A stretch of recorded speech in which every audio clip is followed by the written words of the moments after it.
G'day there guys, Karen here. Back at it again with another episode of r/I Wanna Speak to Your Manager. And in today's episode of r/Entitled Parents, we're going to do a deep dive into the psychology of the Karen. So I want you to sit back, relax, chuck a prawn on the barbie, and enjoy today's bloody good content. Posted by user Richard Keck. Titled, "A Karen tries to steal one of my dogs when a hero saves the day." Backstory. So me and my neighbor have been arguing a lot recently about my car being on my driveway instead of in my garage. She says that it makes the neighborhood look trashy.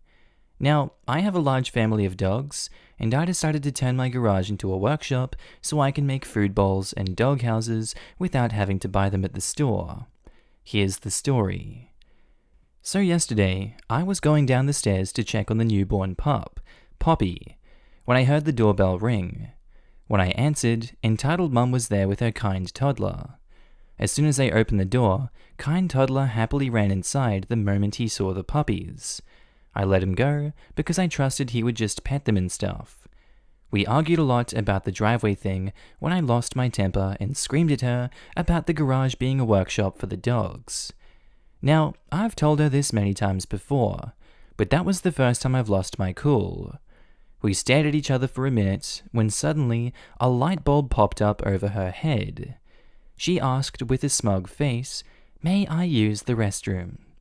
I was mad at her, but it seemed like a reasonable request. I told her where it was, and she went down the hall. I went to talk to my girlfriend in the kitchen. We chatted for a while when I went to go check on the dogs, which were all either barking or uncomfortable, when I realized Entitled Mother has Poppy. I screamed to my girlfriend what was happening, and we both ran outside to see Entitled Mother getting into her minivan. Kind Toddler was in the car, probably happily thinking that his mummy got him a new puppy.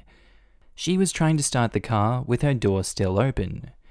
Me and my girlfriend ran as fast as we could to the minivan, but we weren't fast enough. Entitled Mother already started up the car in time, and she took a smug glance at us, which suddenly turned into a look of surprise. I turned around to see Grizzly, the 13-year-old senior, running out the door. Him, being a golden doodle, ran much faster than I could ever dream of and jumped into the front seat right before Entitled Mother closed the door. For 20 seconds, all I could hear was bark, bark, bark. Entitled Mother opened the door with multiple scratches on her face and kicked Grizzly in the face. When the war flashbacks came up of Grizzly as a puppy getting kicked in the face by a Karen, and he bit right into Entitled Mother's ankle. I football tackled Grizzly so he wouldn't do any more damage, while my girlfriend got Poppy. In the end, me and my girlfriend have to go to court because Entitled Mother claimed to an officer that Grizzly attacked her for no reason and wanted him put down. I'll make another post of what happens in court. Send your prayers. Edit. Turns out Entitled Mother broke 2 bones in her left ankle.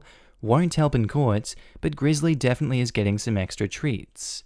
Edit 2. I have 3 witnesses, and one of my cameras shows Entitled Mother not walking into the restroom. However, our conversation wasn't recorded, so I have to rely on witnesses and my lawyer. Edit 3. Got camera footage of her car. It shows Grizzly and us chasing her.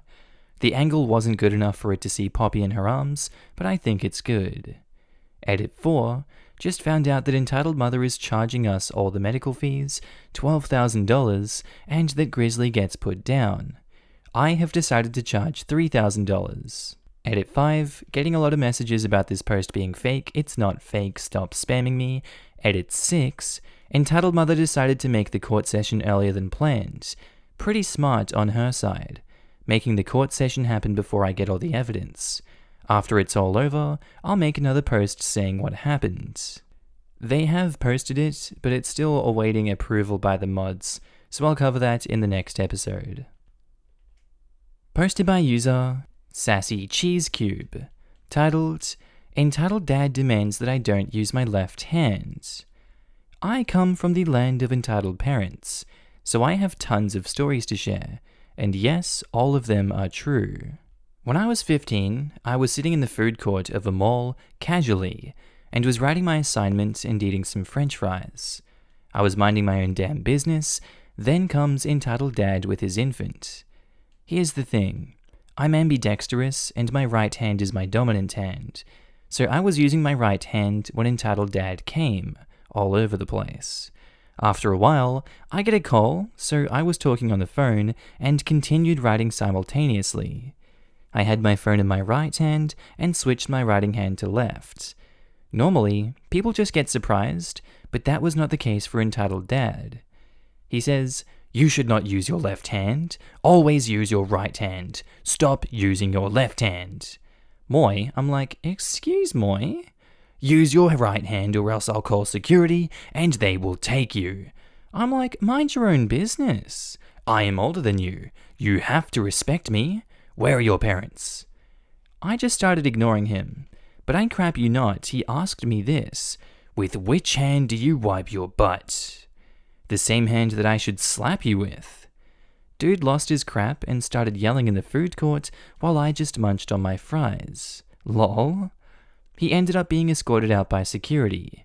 Note, in many countries in Asia, using your left hand was considered bad as people used to wipe their butt with it, but I did not expect such behavior from a 30-year-old man.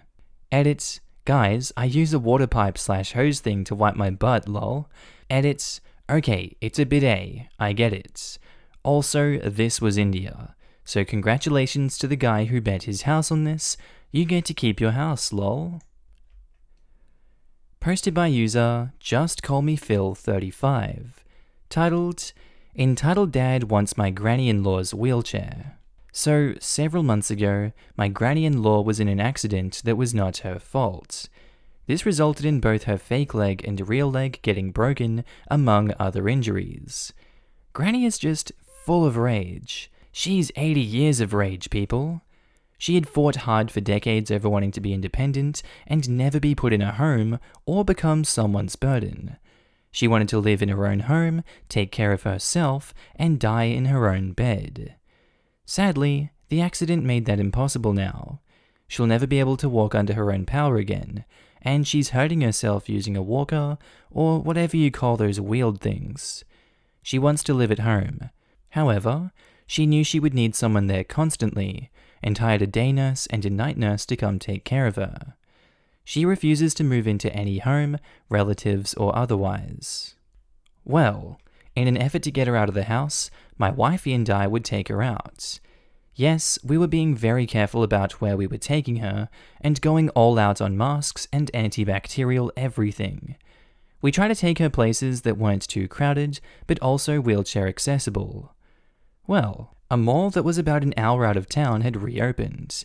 It's a sad, sad place, because many of the stores were closed and possibly would never get any new business. It was a dying building, but the food court still had excellent food. We went there today. The kids were off playing with some friends, so it was just me wifey, me granny, and meself, taking laps around the mall, taking turns on who pushes granny. Now, Granny was wearing a long skirt, but didn't have her fake leg on. You couldn't really see that she had one leg unless you were looking very closely. So I can kind of understand why this entitled dad thought that my granny had two legs. See, we got hungry and went to the food court to get healthy food to eat. We pulled up to a table and started to chow down. Then entitled dad appeared. I don't even need to transcribe this part.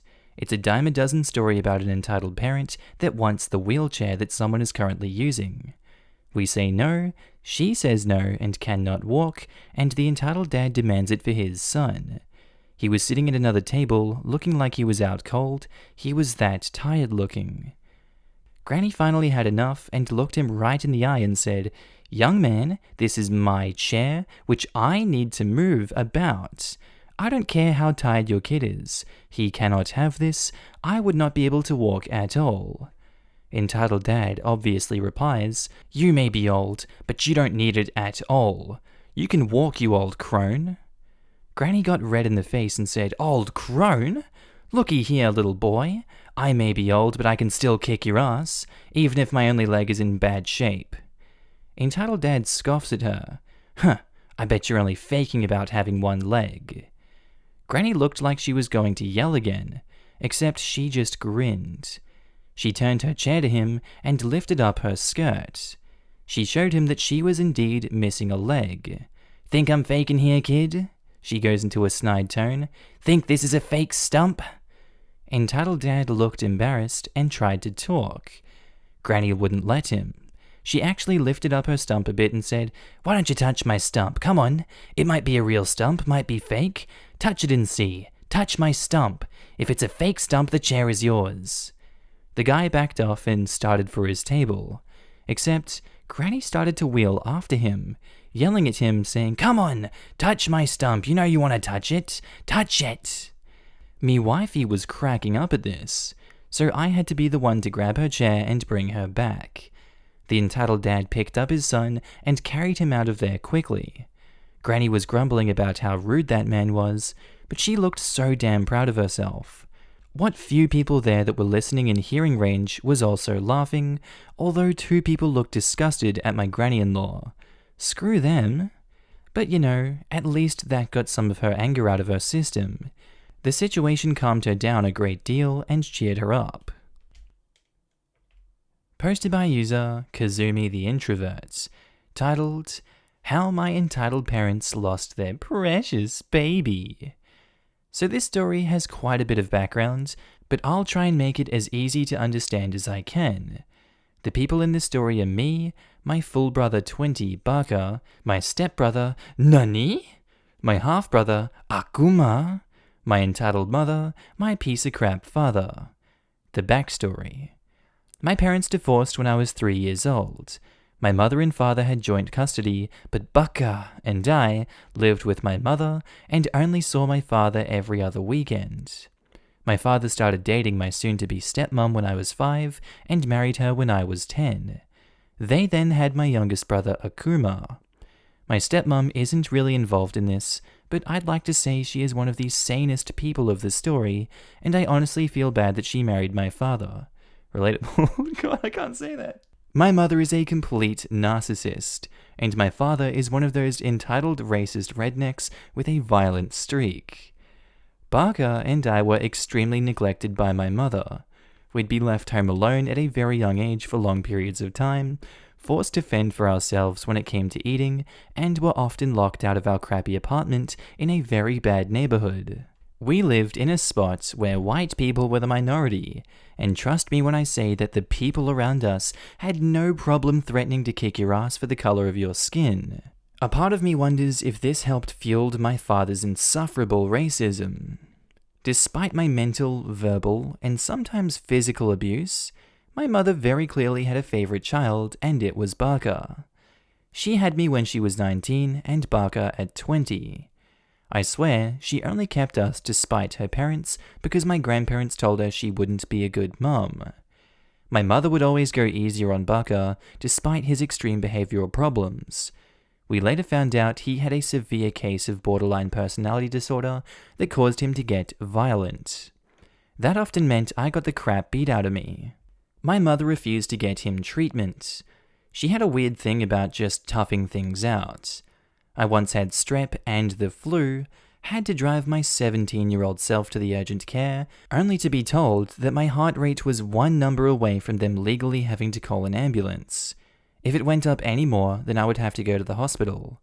My mother responded by saying the doctors just wanted more money from us. She even made her favorite child walk without crutches when he had stitches in his foot because it would heal faster. Ow! My father didn't do much to us. He screamed a lot, a ton of empty threats and breaking things. He never touched us because my mom was so trigger-happy about suing him. He did, however, severely abuse Nani. Nani is a sweet kid with a learning disability, and my father made it very clear to him at a young age that he was never his son. When Akuma was born, he became a spoiled brat. So much so that they didn't celebrate Nani's birthday, so that they would have more money to spend on Akuma. Now that you have the main idea of what the background is, let's get to the good stuff. How my parents' star child cut them off. The story. Baka was my father's everything. He listened to country and western music. He made racist/homophobic comments, and best of all, was going into the military to fight for his country. My mother saw Barker as her crowned bragging piece. She got to tell everyone how brave and selfless her son was while he was away, and of course, use his sweet military discounts. What my father didn't know is that Barker loved metal music, was in a gay relationship, and not so legally adopted by his boyfriend's lesbian parents, and was joining the military to get the hell away from our family.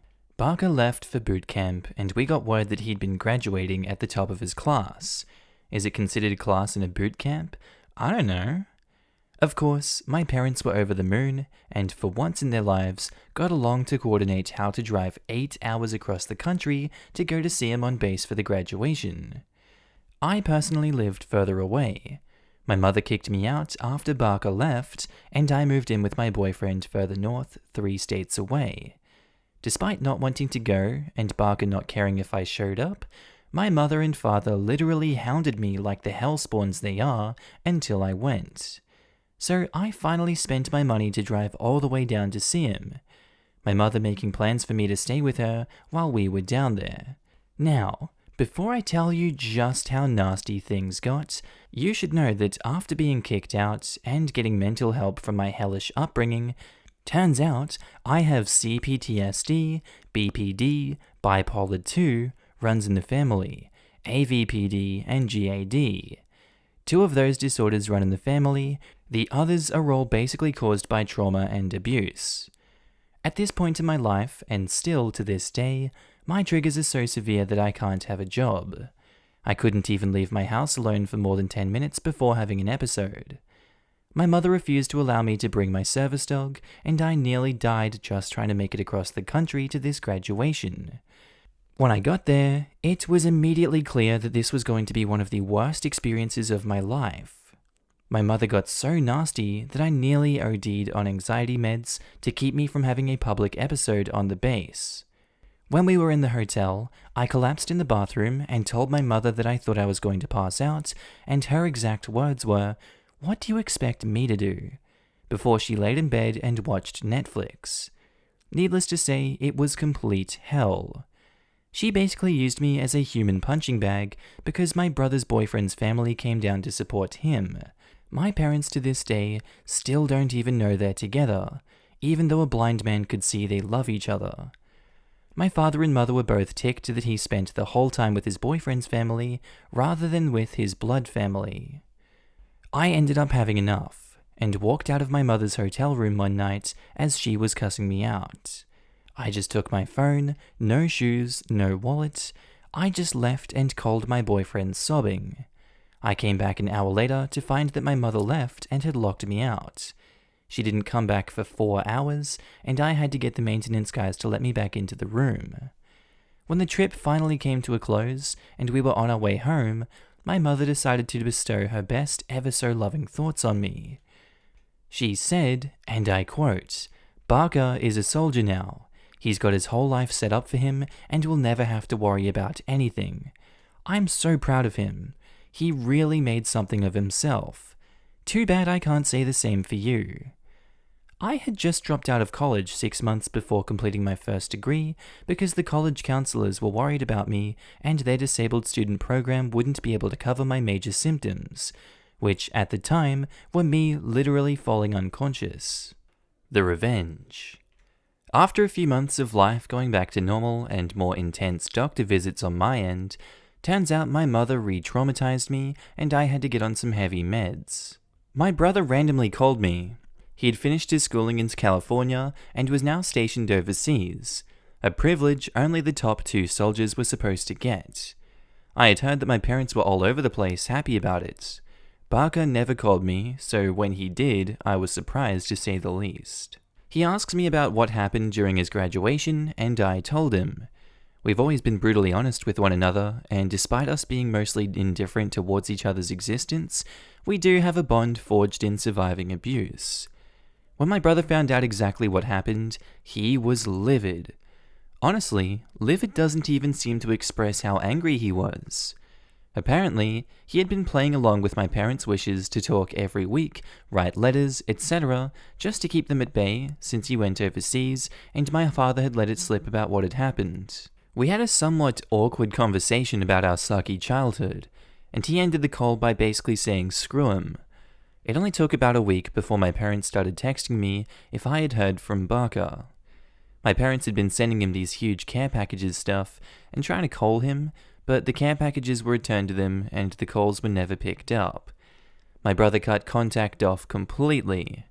My parents were forced to pay huge customs fines on all these packages, and they later found out that Barker was only keeping contact with his boyfriend's parents. When Barker came home for the first time in 2 years, he stayed with his boyfriend's parents and refused to go see my parents. He only saw my mother when she drove him to see me, again 3 states away. She was under the impression that he'd stay with her afterward, but he left the day after to go back overseas. When he went back overseas, I got a text from Barker. He was in Japan at a huge anime convention and asked if I wanted something. Of course, I said yes, and he said that he'd give it to me the next time he came home. He also said that he was changing his last name to the name I changed mine to, the last name of one of my favorite anime characters. So that's the story of how my entitled, abusive parents lost their star child for treating their other kids like garbage. Barker is still Barker, but I couldn't be prouder to be his older brother. Posted by user, I'm sad I want help. Titled, Entitled Mum demands I use a non-accessible seat on the bus. Some quick background, I had a tumor on my spine a few years ago. Luckily, it was removed and I'm pretty healthy overall now, but not so luckily, I can't walk anymore. Into meeting the entitled mother. Last week, I had a doctor's appointment as a follow-up to some issues that I've been having. Normally, my parents would take me to the doctor, but they were pretty busy, so I figured I'd take the bus. Luckily, my city overall has a very accessible bus system. They also have specific buses meant to assist people with disabilities, but my route from the house to the doctor's office aligned pretty much perfectly with one of the normal bus routes, so I figured I'd just use it. All the normal buses are equipped with wheelchair ramps and a place to secure it. When there isn't a wheelchair user on the bus, there are seats over the area that's used to secure a wheelchair. I can't be anywhere else as it's a safety hazard to have a large metal chair wheeling around haphazardly. So the driver lowers the ramp and I board the bus. Due to COVID, the bus was pretty empty. During this whole thing, I was wearing a mask, and I also got tested last week, so don't have to worry about my contact with the driver. There were a few people in the back, and a woman with her child, who's probably about 6, seated at the front over the wheelchair securement area. Which is fine. The area has a notice saying people with disabilities have priority seating, but the general public can use it if nobody else needs to.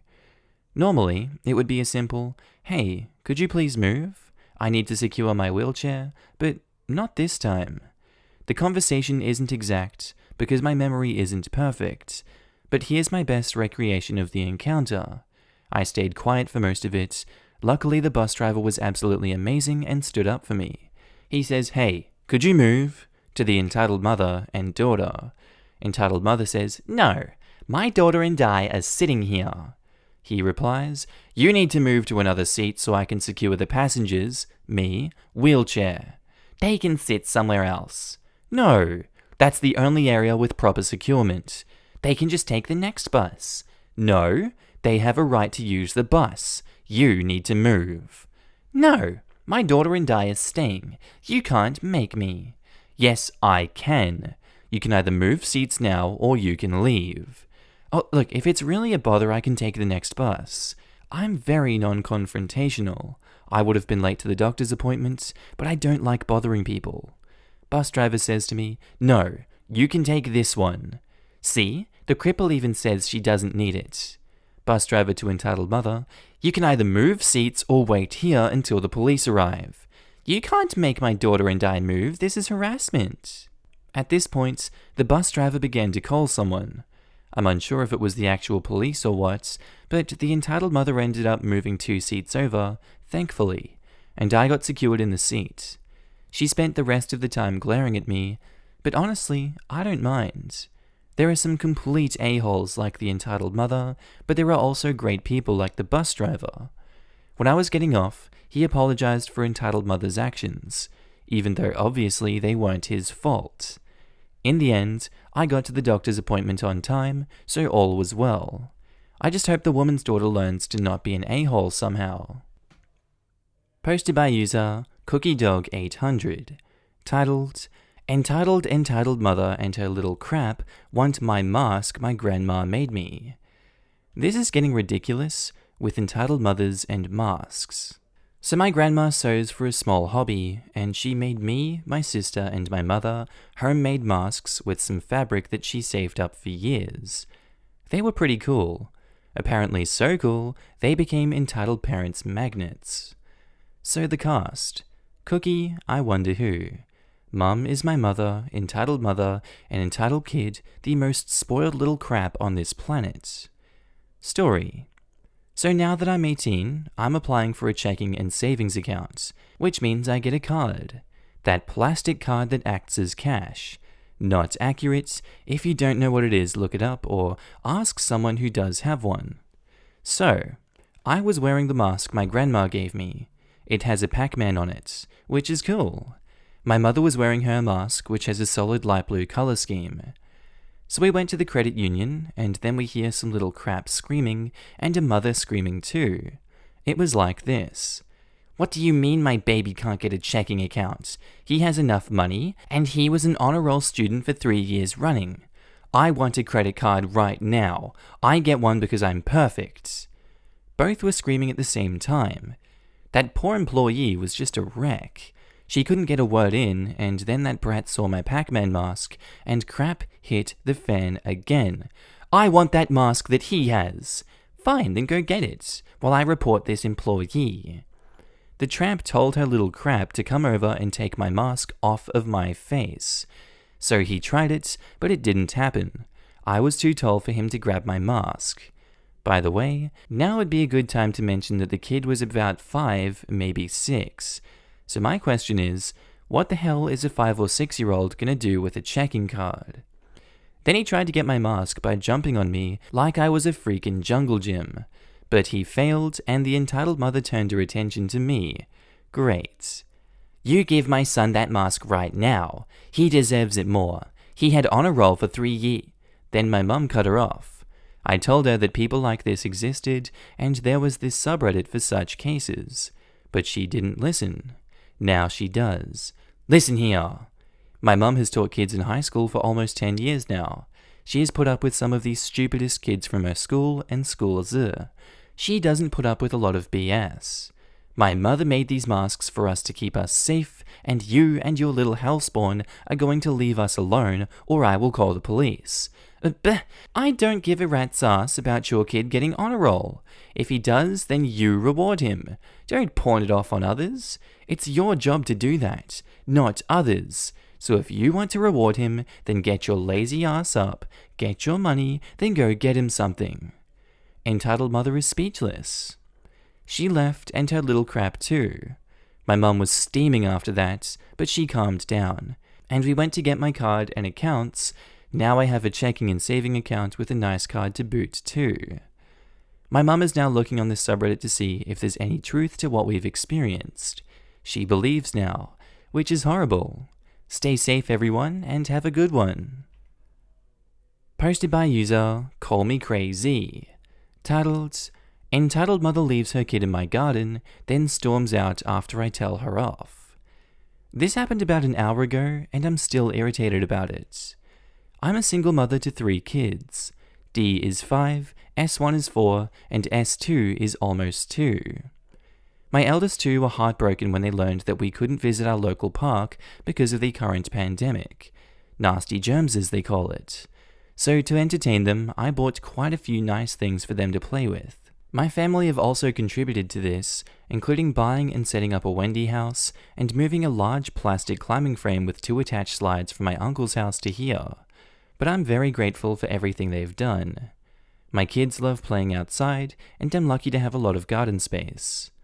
I understand that not everyone has a lot of space in their garden, but we also live in a rural area, So there's lots of land to explore, including walking trails, a lake and mountains, and you can see everything kid-related from the street. My garden isn't level on one side, so I put everything on that side instead. On to the story. SK, sweet kid, about 7, EM, entitled mother, late 30s, early 40s.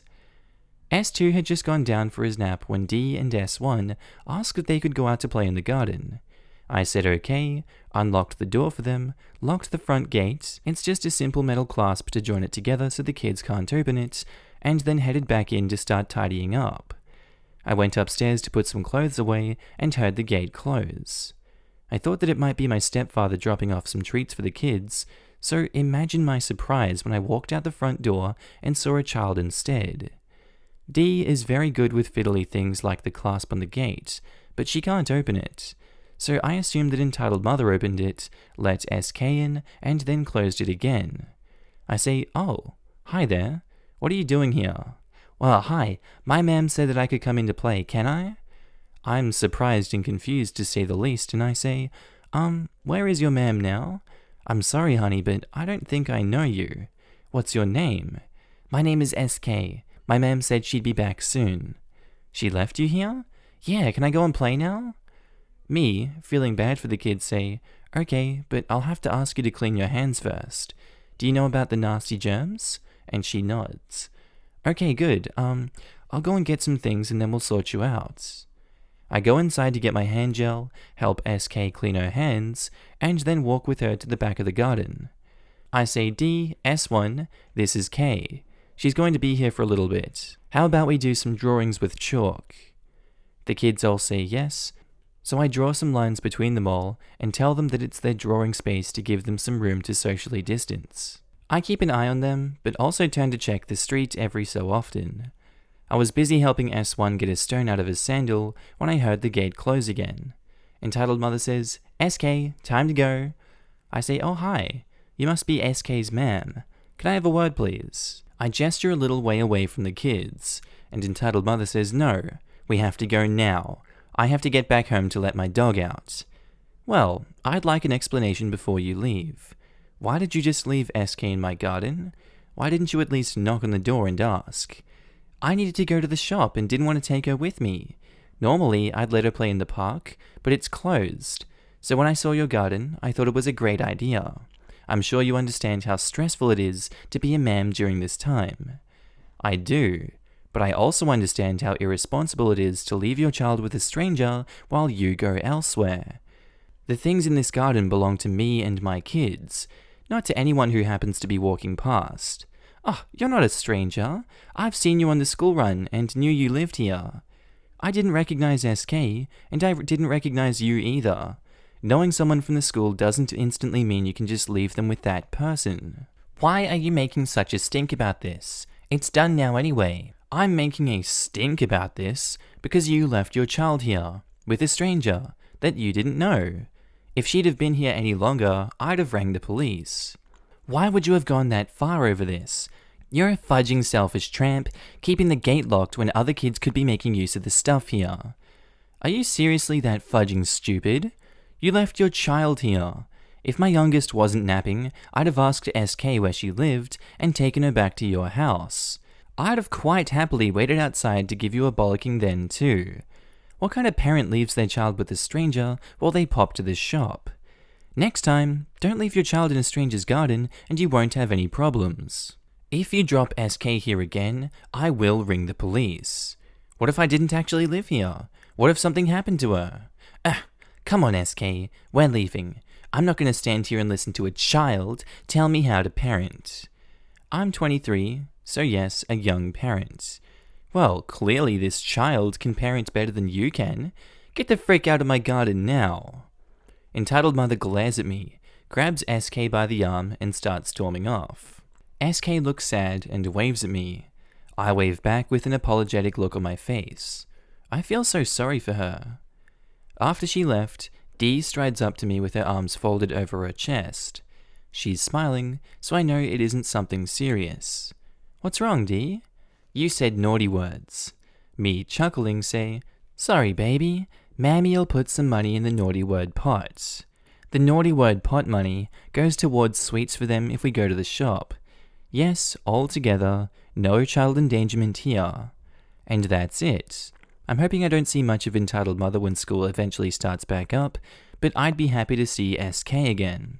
She and D played very nicely together, and I could see the potential for friendship there. Edit. I've had a few comments about one thing or another, so I'll just answer here. 1. The park. When she said that she would leave SK in the park to go to the shop, I assume she means the local tiny shop directly opposite the park. It has huge glass windows and a crystal clear view of the park, which is quite small too. I'm not justifying her action of leaving SK there at all, but it might explain why she thought it was okay. 2. Reporting Entitled Mother to some kind of children's services or the police. I mentioned in a comment that at first I thought that SK might have been lying about her mother leaving her there, so I decided to wait it out. So I didn't want to report her straight away.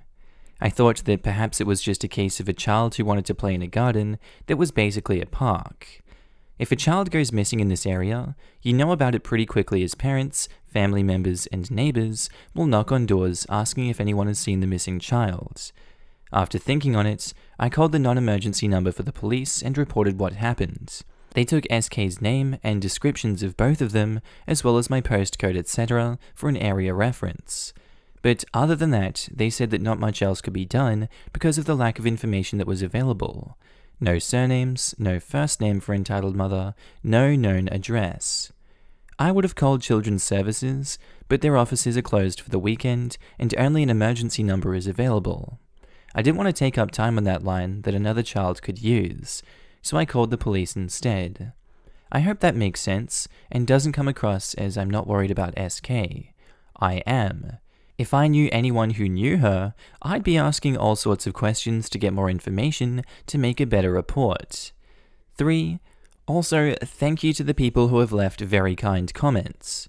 I always feel like less of a mother because I had my kids so young, and I always feel like I have something to prove. Usually, I have a very I don't give a frick what you think attitude, but it's different when my kids are concerned. So much judgment goes around about all kinds of parents, whether they are young or not. It's so refreshing to see such lovely comments.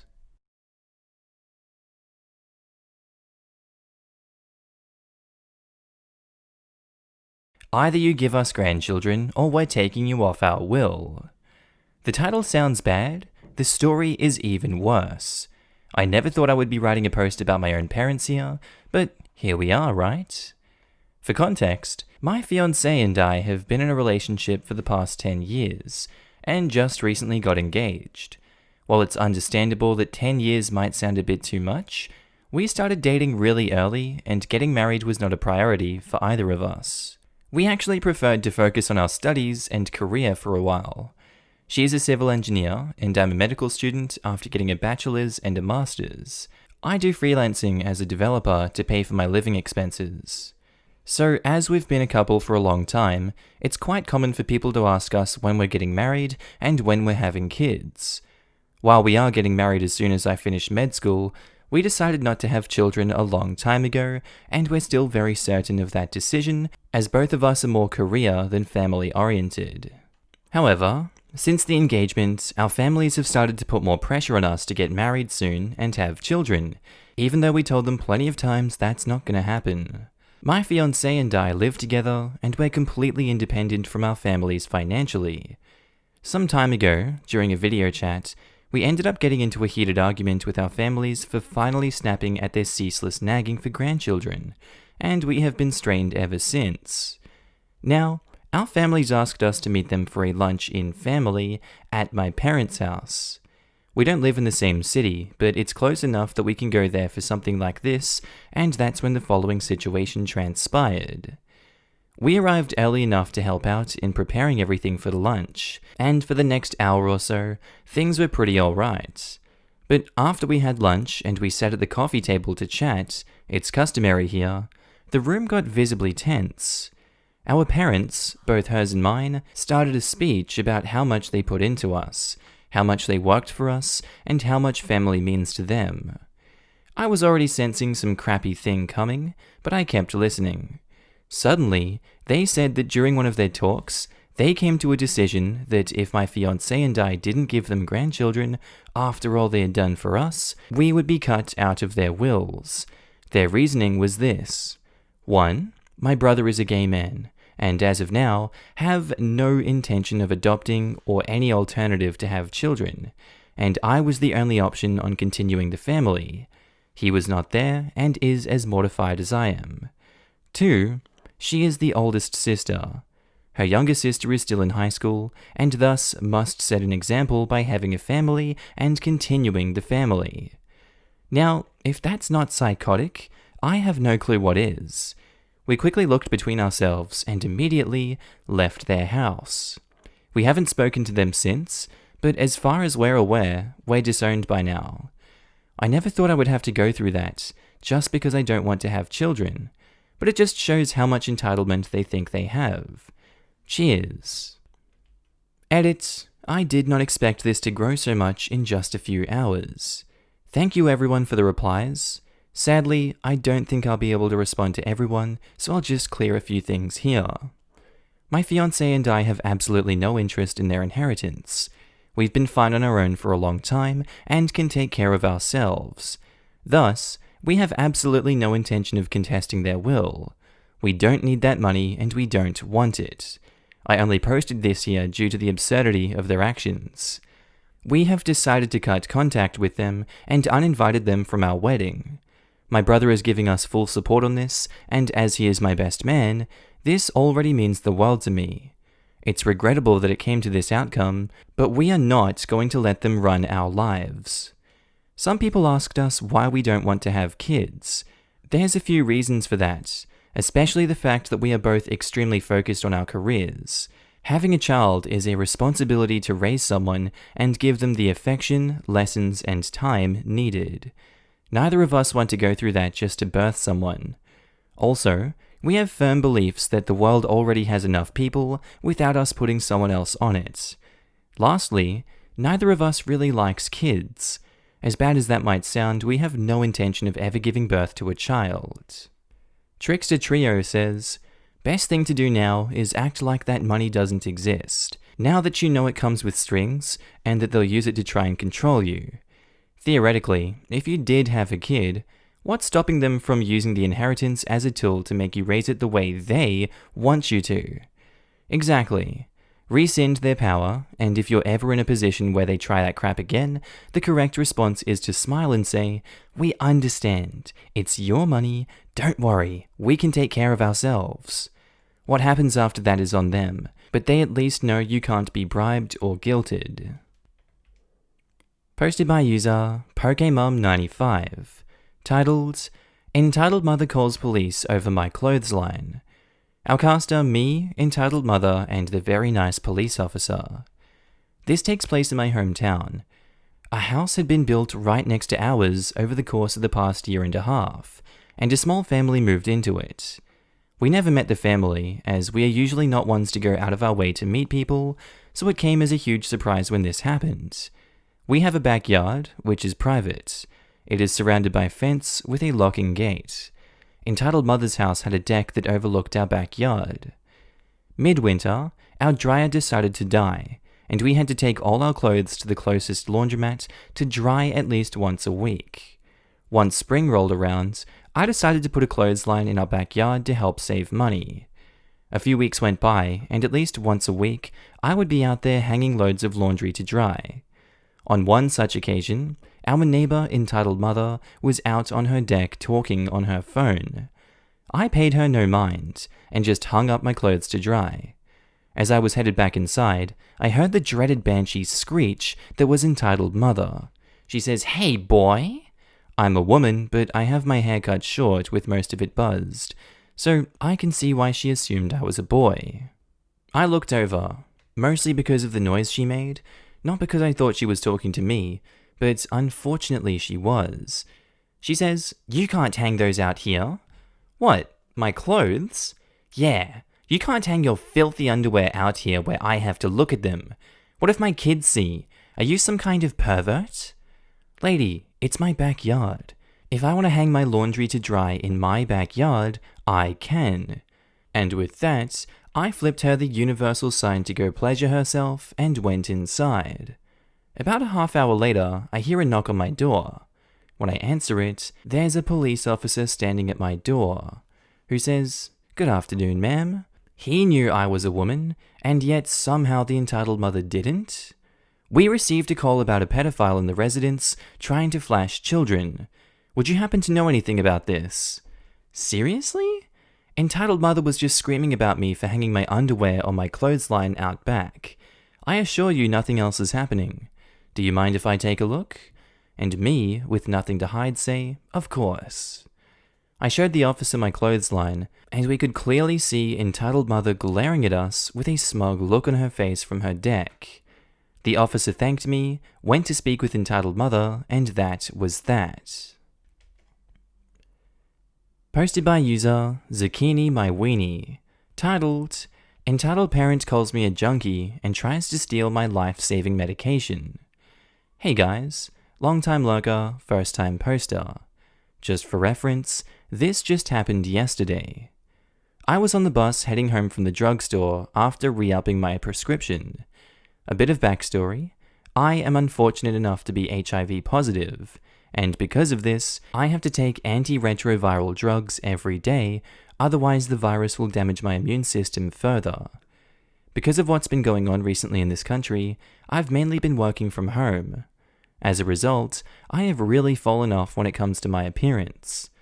On this particular day, I just had on some really baggy sweatpants and a janky-ass hoodie. So I guess I could see how, from a certain perspective, I could look a little homeless. After a couple of minutes on the bus, I noticed this little kid staring at me, and I guess my appearance might have frightened him, but as a person of color, I'm used to getting a couple of odd glances, so I just went back to minding my own business. At this point, I started to take my medication while on the bus, mainly because I didn't want to forget later. While this was happening, I got a sharp reminder that people were watching. Cue entitled parent of scared kid screaming at me, "How dare you? Do you people have no shame?" I was shocked that all I could say was, "What?" Entitled parent continues by yelling, "What do you mean, what? Who do you think you are? Stop popping pills in front of my kid in a public place, you filthy junkie." At this point, I started getting mad. I held up the bottle and tried to explain that it wasn't what she thought it was, but before I could finish explaining, she tries to snatch the bottle while shrieking about how I am a leech to society and how if I was raised right and had real parents, I wouldn't be a disgusting addict. That last one really made me pretty mad, because both my parents worked really hard and are both wonderful people, so I kinda lost it. I said, "What the frick would you know about parenting? The day your kid moves out will be the happiest day of his life." By now, she completely had forgotten about the drugs and straight up launched herself at me on some Superman crap and started clawing at my face. So boom. At this point, entitled parent and I had the attention of pretty much the entire bus, including the bus driver. Luckily, we soon came to a stop and the bus driver helped remove her and her kid from the bus, but not before yelling some questionable stuff on her way out. Posted by user FredZRed, titled, "My entitled mother complains that disabled people are hogging the disabled seating on a bus. She isn't disabled." My mother is a mega entitled Karen. I am no longer in contact with her, but I have heaps of stories about her when I was younger, which you guys seem to like. So here's yet another one for you. Enjoy. This happened when I was 14, and we had recently moved to another country. The town was small, and there wasn't a whole lot of public transport. It's New Zealand for ya. Only a few taxis and one bus which had wheelchair seating. The wheelchair seating area was at the front of the bus with 3 seats on one side that would fold down from the wall to sit on, or a wheelchair pram could sit on the front of one of them. One day, I was with my mum, and we had to travel to the next town over, but mum's car was at the mechanics. So we took the bus that departed at the same time every day and returned a few hours later. Only one trip to and from the towns in the area each day. The bus arrived not long after we started waiting at the bus stop. When we got on, there were already people seated in the disabled seating. a mother with her baby in a pram beside her, and a middle-aged man in a wheelchair that lived in our town. There were seats available at the back of the bus, which I assumed we would both sit at. Nope. Karen, addressing the woman with her baby in the pram, says, "Excuse me, do you mind moving your pram so I can sit there?" "Sorry, but no, I can't move my pram. There's nowhere else for it to sit without it being in the way." "But it's in my way. Can't you just sit in another seat?" "No, ma'am, I'm not moving. Go sit somewhere else." It seemed like this woman had encountered Karens before and didn't take their BS. Karen says, "I have a disability though, and can't walk all the way to the back of the bus." I say, "No you don't, Mum. Stop it and sit up at the back. Stop making a scene."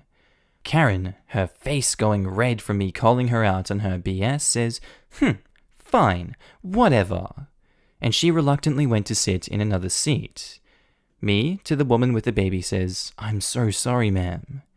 Look, I was so embarrassed by my mum's behavior. This was around the time when I started calling her out on her entitlement, and I was sick of her doing stuff like that. News travels fast in a small town, so her actions made other people look at me as well, and I didn't want them thinking I was anything like her. I am not and never will be. Thanks for reading. Posted by user Carlia Jameson 2936. Titled, "Entitled Mother Demands Absolute Silence in an Apartment Complex." So I live with my parents and brothers in an apartment complex with 11 other units. There would be a noise complaint that would go around, but all neighbors don't take much notice or mind it very much, since, after all, it's an apartment complex with families living their lives. So about 3 years ago, entitled mother, the 78-year-old woman, complained to us, accusing us of slamming our door, to which I can assure you we weren't, since our door has a dampener. This went on for a few months until she wrote in chalk, "Unit X, stop slamming your door." We tried to complain about it to the body corporate, but since entitled mother was a part of it, nothing was done. She consistently complained about the noises of a mother and son talking in normal speaking voices while walking out of the building, as well as our door and another family living upstairs who were raising a baby. A bit of a side note here. She tried to whinge and say, "We're old people, we don't want noise." But you decided to move near a busy road and a railway corridor. How can you expect no noise? Or better yet, blame us for it? Entitled mother's daughter was so sick of her mother's exasperated intolerance for room-level noise that she moved out. One day, after returning from school, I decided to do some chores and take out the trash, and upon re-entering the building, she wrote in chalk on the wall again, accusing me of slamming the door and giving a specific timestamp to when I came home from school. Again, we tried to report her, but she pulled strings to have it dismissed. After accosting a number of families and parents with children living in the same complex for noise, and many failed attempts at trying to report her for harassment, all the families have taken it upon ourselves to make plenty of noise. A dad and his children love screaming into the corridor where she lives and ding-dong ditching her before running back into their apartments, with the direction of their dad. A mother and a daughter cough loudly when walking through the lobby, and my family, we make sure to slam the front door hard and loud, and speak loudly when we're entering the building. If she wants to complain about noise, we will give her noise. She began to harass and single out the mother and daughter, to which they responded, "There are families living here. If you don't want noise, then why don't you move into a nursing home? I know quite a few."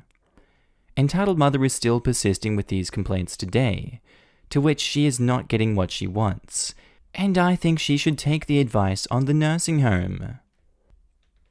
Posted by user The Rumour Hargreaves, titled, "Should we start selling Captain America coffins in that case?" I can't wait to leave the South. My husband told me this in the car this morning and gave me the okay to post. He's not on Reddit, but laughed when I told him it was the same sub where I bitched about my aunt. Slight backstory. So he works at a comic shop in our conservative tourist town. It's already a weird dynamic, but somehow it's brought out the worst of the worst. Somehow, Like this isn't every industry right now. In customers, mostly vacationers, but not exclusively. Our mask laws have been very loosely enforced, and he is usually the only person in the store, so he only fights them so hard before just trying to stay out of their space. But now we have mandatory mask laws, so people need to get over themselves. Lol. He had a woman come in yesterday, and the following is the lovely conversation he recounted. Entitled mother comes into the store. No mask. Husband points to the sign and tells her to put one on. She pulls out one of her bags, but stops and stares at him and says, "Oh good, you sell masks here." "What? No, sorry, Entitled mother cuts him off. "Of course you do. Your mask has the spider guy on it." "My wife's friend made this, but sorry if there was any confusion." He is the most patient person on this earth.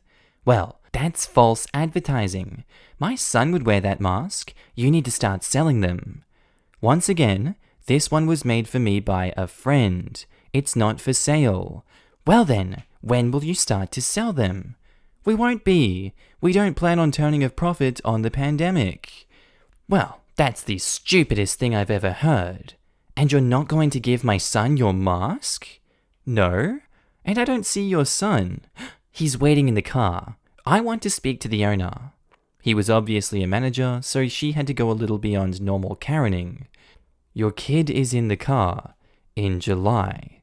We're not going to make a profit on this. You can find masks online. That's like asking why we don't sell Captain America coffins. We're not cashing in on the crisis. Owner isn't here. Come back tomorrow if you want to talk to him. Bring a mask and don't leave the kid in the hot car." Stupid woman stormed out. He says he kicked himself because he came up with 1,000,000 comebacks once she was gone. Waiting to see if she comes in. The owner is an a-hole and proud of it, so I hope she does. Edit. Everyone saying selling masks makes sense. It totally does. If things get even more dire and they see the need, it's speculation on my part, but I assume they would maybe do it at cost. For now though, it just feels like profiting off a tragedy. It also really hadn't come up from customers in the first place, until she rode her broom into the shop. Our brains were mostly broken by her demands and child endangerment. Posted by user Ink in the Water, titled, "You're a writer? Great! Do my kid's homework and give her free English lessons." I'm on my phone, I'm not American, English isn't my first language. Mildly useful information. In my country, it's customary to live with your parents until you get married. Please don't give me crap for this. They're lovely and I adore living with them. Background. At the time of this story, I, at the time 24 female, was riding a career high. I was working for a famous, in my country, screenwriter, and we were doing projects for Netflix and Spamazon. I put writing my book on hold for this. Before anyone asks, both shows went into development hell and will not be released internationally in any case. My parents and I were moving into a new fancy apartment building that has its own cafe. You cannot access the cafe unless you're a resident or have been given a pass. I was in there one day, getting coffee and chatting with some other residents while waiting for some things to be delivered. You all know what ED and EK means. If you thought of erectile dysfunction when you read ED, I wish he had it so I would not have to suffer through this ordeal. So, a nice couple was telling me about how much I was going to like living there and how nice everyone in the building is, when in walks ED with EK, the 8-year-old girl in tow. A cold wind blew in, and my steaming cup of coffee turned tepid. Entitled Dad, who I have never seen before, points at me and says, "Ink in the water, you're the famous writer." I writhed under this accusation, as I was in no way famous and had no idea who this lunatic pointing at me was. The couple backed away, and Entitled Kid runs at me and hugs my leg. Thrown off balance, I dropped my coffee onto my foot, which turned back to scolding the moment it touched my foot. Howling in pain, I hobbled to a sofa and sat down as the staff scrambled to get me some ice. Entitled Kid still had a death grip on me, and I had to pry her off. The nice couple was handing me napkins when entitled dad plowed through them and pointed at me again. "Ink in the water! You look just like your mum. I met her in the lobby and she told me you're a writer and that you were here. This is my kid, Miss Kleptomaniac." Entitled kid was now setting down her backpack next to me. "I'm sorry, I have no idea who you are." "I'm Mr. Arsehat. So, since you're a writer, you can do entitled kid's homework for her. And give me your number so I can set up a time for you to give her English lessons every day." This is about when I thought I was having a stroke. I'm a teacher now? Is this kid opening up a textbook? Look, I think you have the wrong person. I don't teach. I know, but you can start now. It's our duty to teach the youth. So I'll just pick entitled kid up in an hour, okay? I actually have to run. I'll get your number from your mum. And he walked out, leaving me with this loud, belligerent girl who insisted on going through my purse. She then proceeded to shove her homework at me and demanded that I do it while she played on her iPad. Spinning with pain and confusion, I pried my purse away from entitled kid, who immediately began to scream. I hobbled out of there, wincing, while entitled kid stayed inside and demanded that the staff give her cookies. I made it to the lobby, where entitled dad was terrorizing others. He looks at me and apparently loses what was left of his fragile mind, and says, "What are you doing here? I told you to finish entitled kid's homework. Did you leave her alone in the cafe?" "Yeah, that's not my job, and yes I did. I need to get something on my foot. You can go get her." Entitled dad proceeds to bar my way to the elevator and demands that I wait until he gets entitled kid so we can all go up to my apartment and I can do her homework there. This is where I kind of lost it. I yelled for security and they came running, took one look at me leaning against the wall in pain and escorted me into the elevator. Entitled dad was yelling at me the whole time, saying he would be up there soon. So here is where it gets worse. In the elevator, security informed me that he was a realtor and not a resident. He would not be allowed up to my apartment after what I told them. Upstairs, my parents were horrified and my mother apologized for telling anyone what I did. Apparently, he told her and some others that he was a resident. Entitled dad cornered her in the lobby later and demanded my number.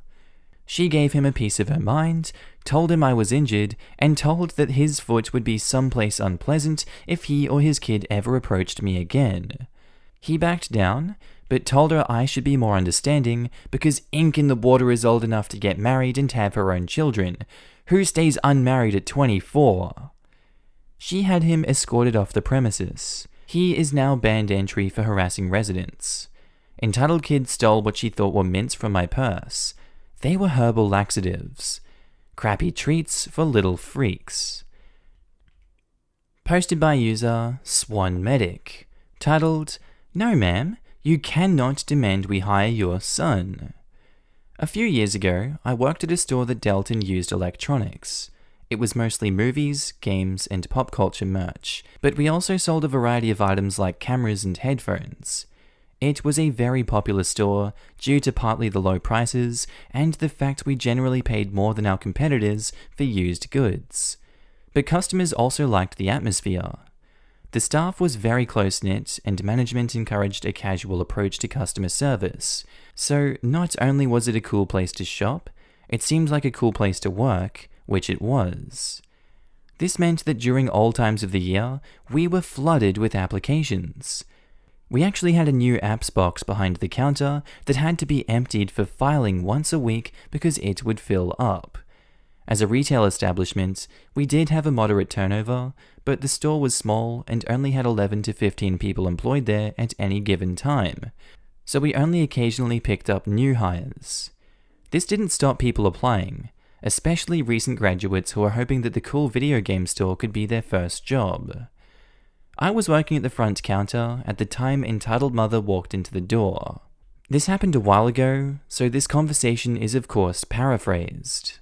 She approached me, and I smiled and greeted her. I say, "Hi, how can I help you?" "Hi, can I speak to the manager?" "Oh, of course, but he's currently in the office on a call." He was. Is there something I can help you with before he's available? My son turned in an application a month ago, and he hasn't heard anything back. I'm apologetic and say, oh, I'm sorry, ma'am. We get a lot of applications, to the point where our employment manager can't call people back if they aren't accepted for an interview. This should be mentioned on the application, but I'm sorry if your son wasn't told that. However, we keep applications on file for 6 months, so if a position opens up, we could still possibly consider him for employment. She huffed and rolled her eyes, giving me a sarcastic laugh, and says, that's ridiculous. Are you guys prejudiced against hiring boys or something? I blinked at her. I was one of 2 girls employed at this location compared to 11 guys. Of the 4 people visible behind the counter, I was the only girl. Ma'am, I'm one of the only girls that works here. Entitled Mother seemed to notice this and began to splutter a little because she was getting flustered. She continued laughing sarcastically through her sentences. So what are you, prejudiced against hiring hard workers?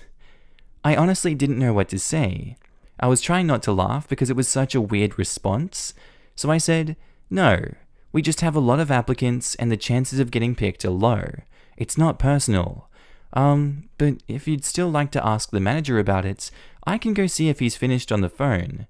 And she's huffing and still laughing and it's like, nah, never mind. This is just ridiculous. I'm taking my business to a competitor instead. She stomped away, and after she left, my co-workers and I just looked at each other and started laughing. We chatted about it for a little while, and when the manager came back from the office, we told him about the encounter. He basically said what I said, that it was one application in a sea of many, and it wasn't personal. Honestly, if you come into the store and demand the manager to hire your kid, it's probably only going to hurt their chances. Nobody wants to deal with someone's crazy parent hovering around the business all the time.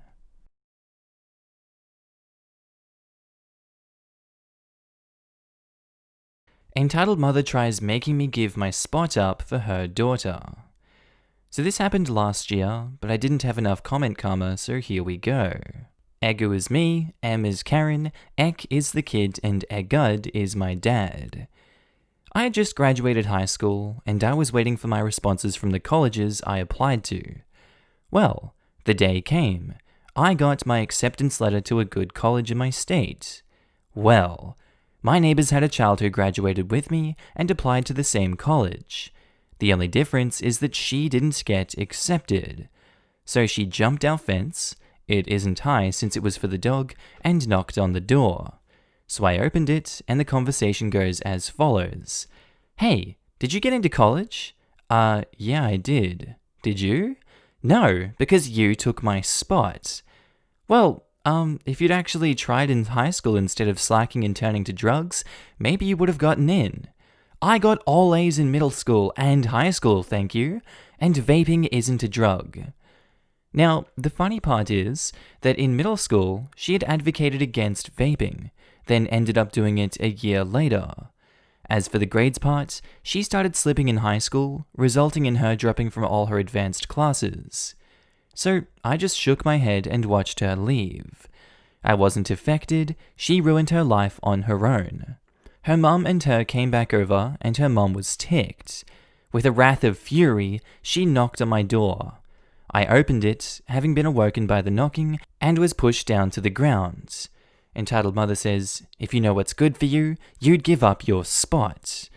My spot for the college I have worked towards since I was young? No way, get out of here, Karen. My name is not Karen, and I demand you give your spot to Entitled Kid. Listen, Entitled Mother, it's your daughter's fault for slacking. I am not giving up my spot for her. My dad had heard screaming after a thud, so he had come up to see what was going on, when he saw Entitled Mother screaming at me. Egud says, what's going on, Entitled Mother? Egu stole X's spot in college. Oh, you got in? Well, I don't know what to tell you. She got in fair and square. No, she did not. She took my baby's spot.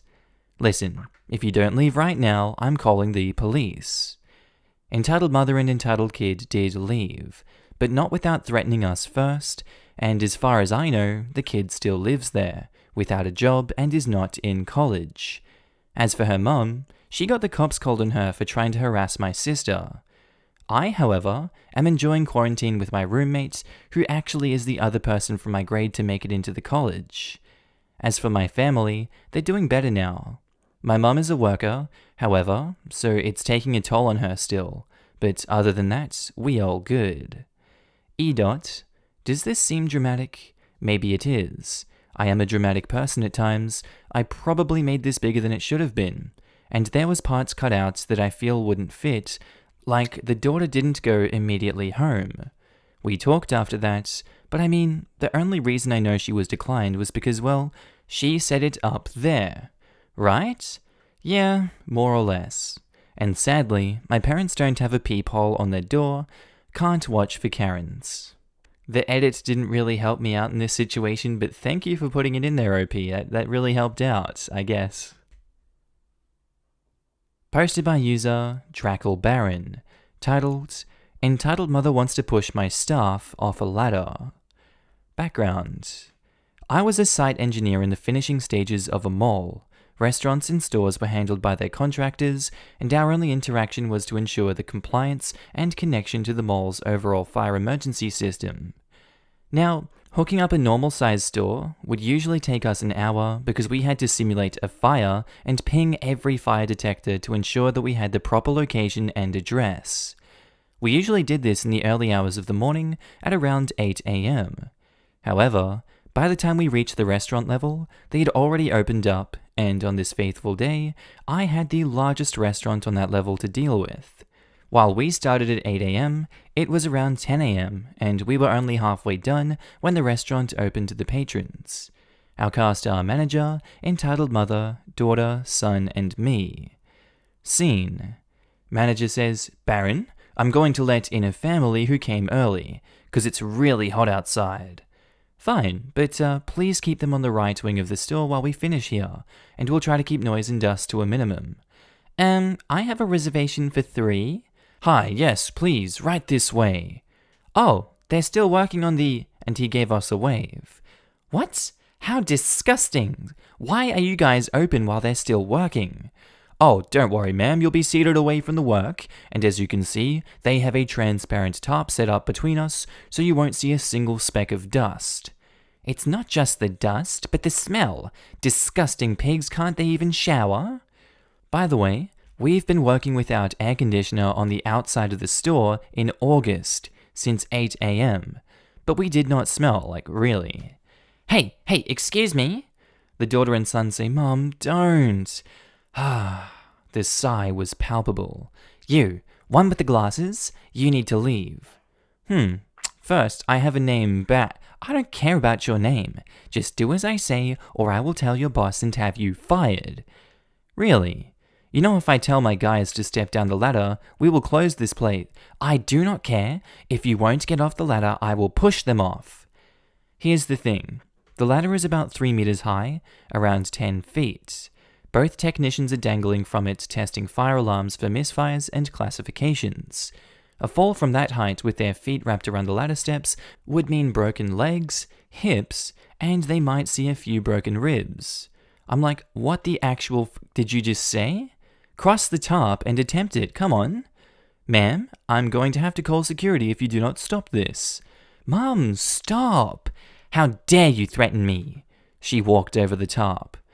I say, okay, and I slapped her with the back of the iPad that I was using as a checklist and pushed her onto the floor and onto her ass out of the tarp.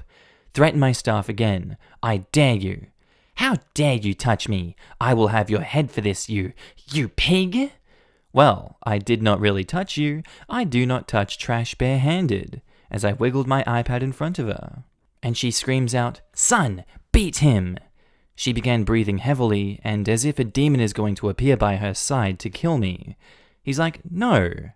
He grabbed his mum by the shoulder, helped her up, and ushered her out the door. I've never seen someone more ashamed. The manager says, Miss, I called security. Please step outside with me. The aftermath. The security came and took their statements. She screamed a few more insults and said I broke her teeth. but refused to open her mouth to show the security. Once they mentioned cameras, she started to pretend to faint. I was called in and asked to tell my side of the story, and mine was corroborated by the cameras in the store. I did not face any charges, and the woman was banned from the mall. Her kids, however, were still allowed to enter normally.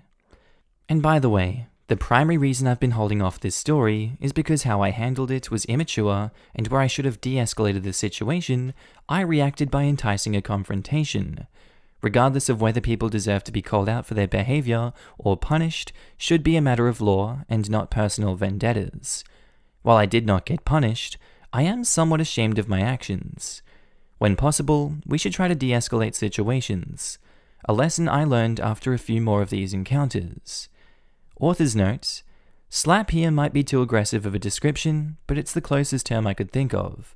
I firmly placed the iPad on her face and forcefully pushed it off.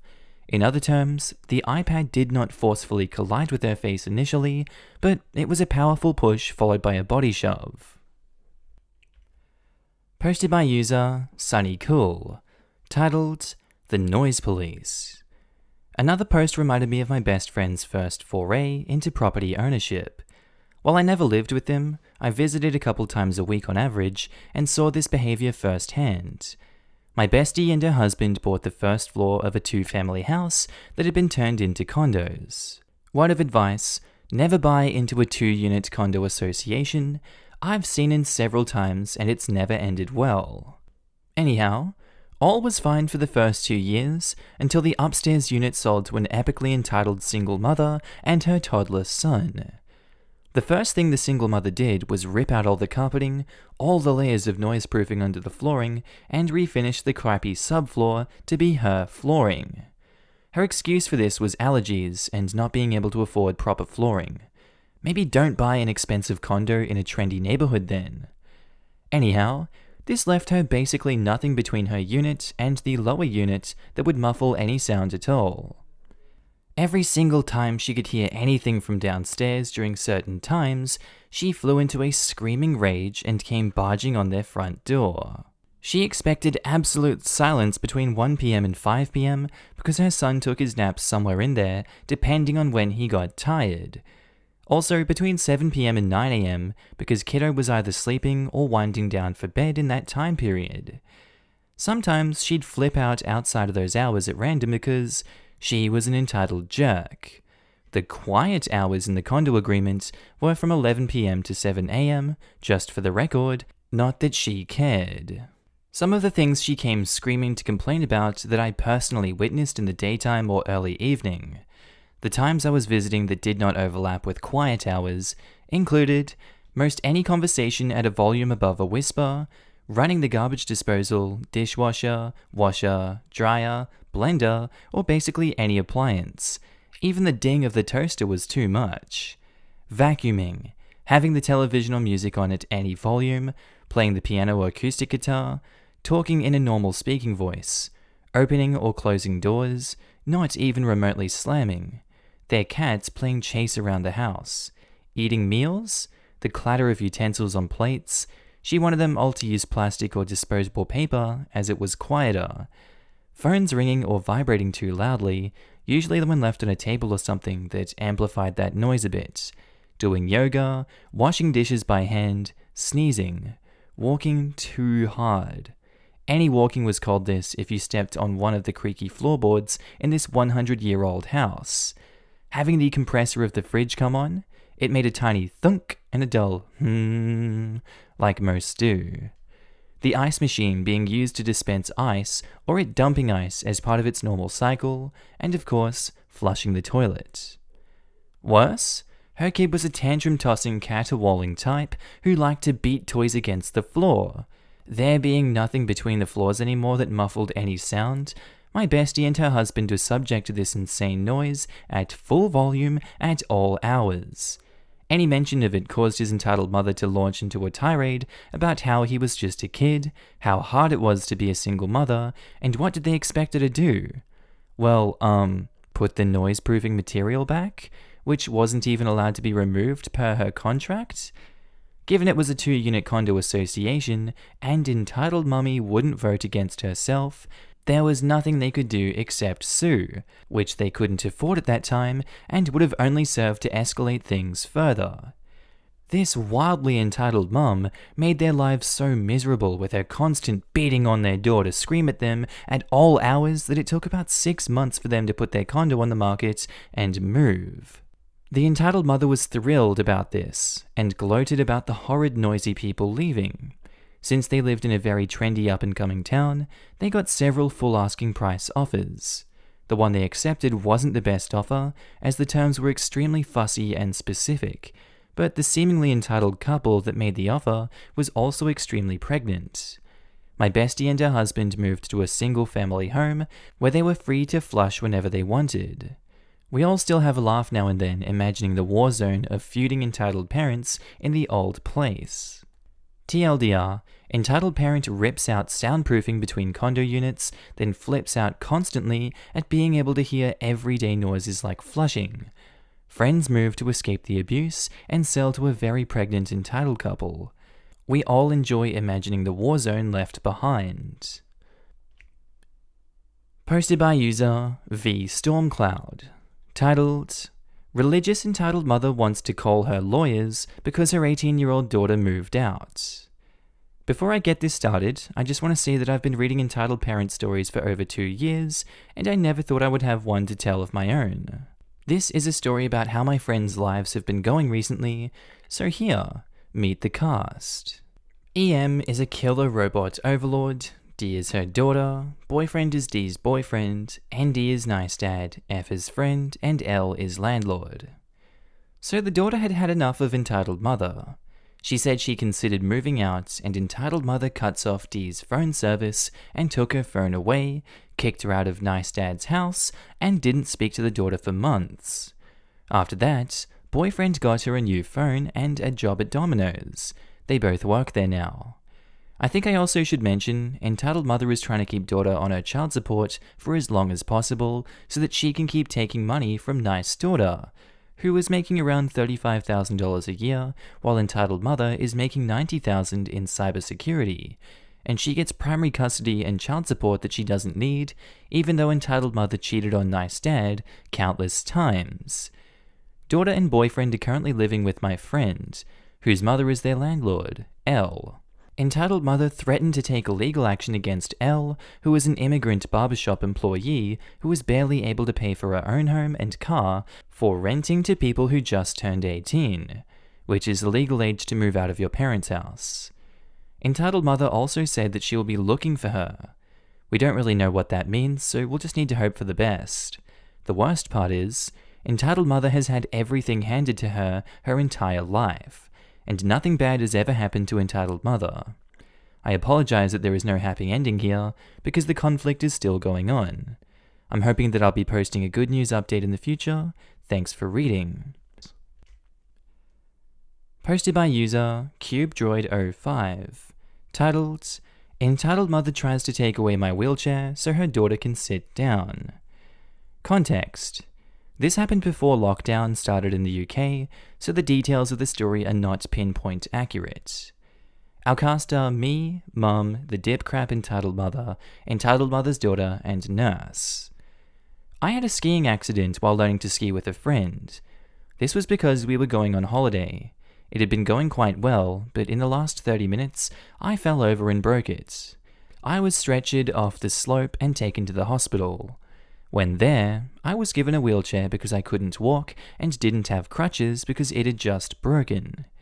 We went into the waiting area and it was quite busy because this was back when everyone was taking their kids to the hospital because their child got a cold.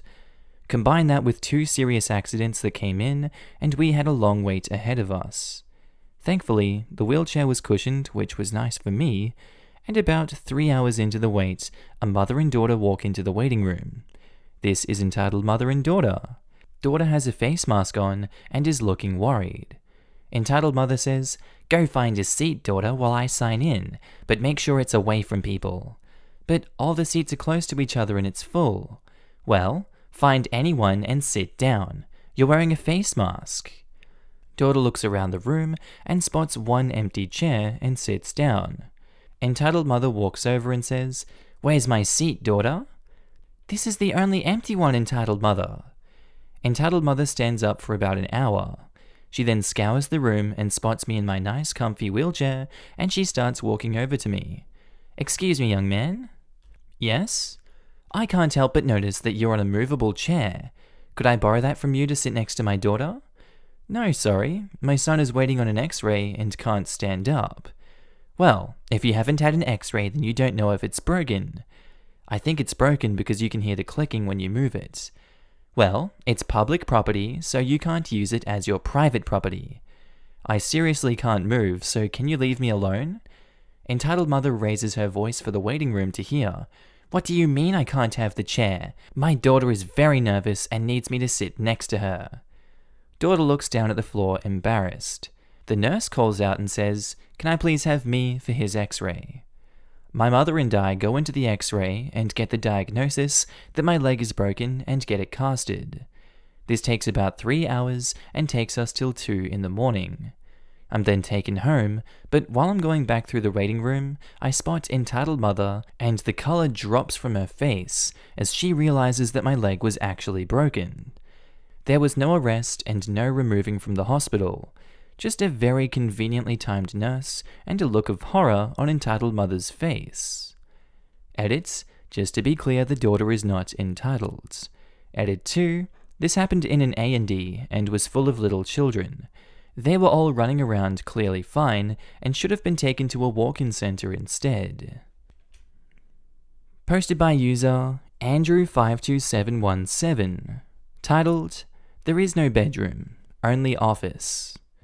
I'm posting a lot of these stories today, but they keep flooding my memory. This one occurred around the downswing of my parents' behavior. I would say around that time that hugs and I love you stopped being a thing in our house. I think I was around 7-ish.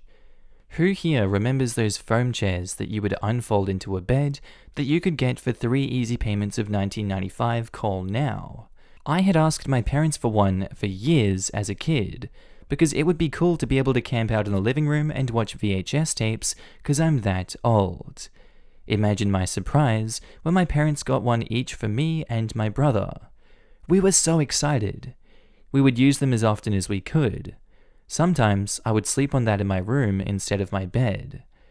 So my brother and I did not like cleaning our room as most 7-year-olds wouldn't. What kid enjoys cleaning their room? So one day, my dad gave us an ultimatum of, clean your room or else.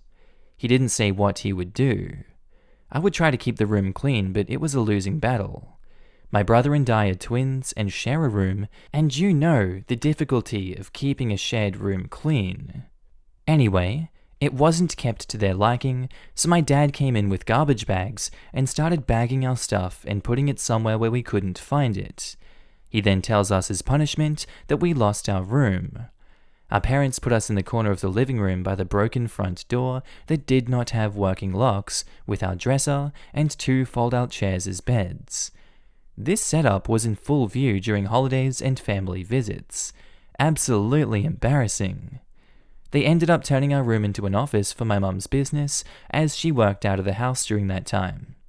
Now that I look back on the experience, I realize the folding chairs were all part of the grand plan to use our mild disobedience as an excuse to give my mum a home office. Edit, photo included, we ended up staying in the living room for what felt like a year, but I'm misremembering by their account as it was only 3 months. Either way, a ridiculous scenario. And here's my fancy pants bed. I actually remember having one of these as a kid, but it was a different design. I think it was Thomas the Tank Engine. Still, pretty sick bed. Posted by user Sugi003. Titled, Entitled Mother Makes Fun of My Height to Try to Win an Argument, so I return the favor with all of her flaws. I'm turning 27 in a few weeks, and stand at a meager 5'2". Because of my height, people have never taken me seriously, and it will probably be a long time before anyone does. Most of the time, I try to keep myself busy and not think about it, but in my private moments, I find myself hating this accursed height, or when I'm feeling moody. Please don't leave comforting comments, they only make me more miserable. Our cast are me, insert snarky name/title here, Entitled Medusa, and Entitled Medusa's teenage daughter. Story. So I was standing in the front of a self-checkout after picking up groceries, and it was one of those days when I was feeling moody and was wallowing in self-pity.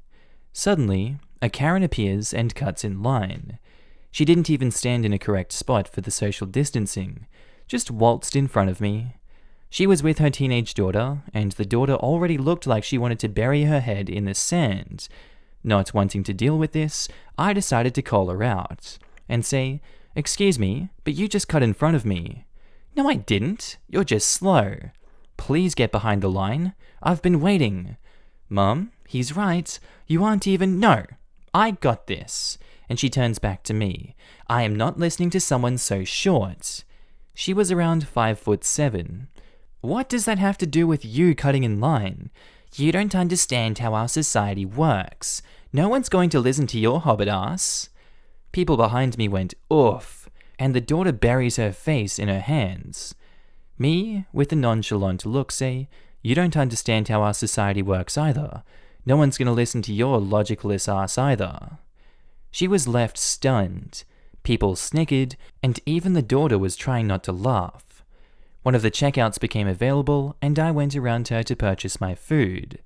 I thought this was the end, but no. Entitled Mother wanted to win this bitter battle. She came up to me, used her arms to swipe everything off the counter, and said, "You will apologize and buy my groceries." No, I will not apologize for something I'm right about, let alone reward your childlike behavior. I am older and wiser than you. You'll listen to I am a senior at State University, averaging a 3.8 GPA. What's your education? The daughter, chiming in giggling, GED? Entitled Mother's face goes red and says, "I still have authority to ruin you. My husband is—" "Okay, I'm gonna have to stop you right there. Tell me, have you done any sort of work aside from getting money from him? What does that have to do with— Have you endured any form of hardships, struggles, or problems to get where you are?" Entitled Mother finally shuts up. You see, that's the difference between you and me. Regular folks like me had to work their butts off to get to achieve what they want, unlike you, who had everything handed down because you opened your legs to some rich and powerful dude. Entitled Mother was about to say more, but that's when the manager and security dude arrived. Didn't even need to take statements. Apparently she was banned from this store before, didn't figure out why. She was quickly escorted out, with the daughter trailing behind.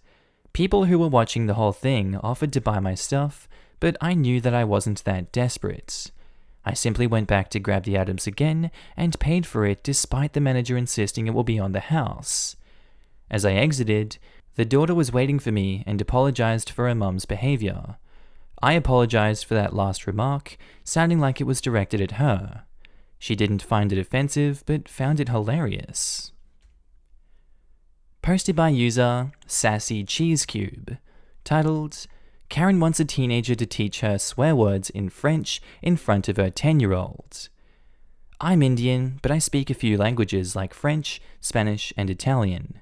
As I said in my last post, I use French out of context sometimes. I don't swear in real life unless someone is being a pain in the ass, and this happened in March. I went to meet my friend's brother when he came back from Canada in early March before flights got cancelled. We were not in a crowded place, but there were some people here and there. We were having ice cream and we were just chatting. Because he lived in Canada, we started a conversation in French just for fun, 'cause why not? Enter Miss Karen with her little piss baby. He looked around 10. P-Baby was throwing tantrums about getting 2 ice creams, but Karen said no. So that little started yelling out swears. I was shocked, to be frank. P-Baby probably heard them from Karen or his father, I assumed, but did not care that much. As we continued our conversation, Karen heard us. Here we go.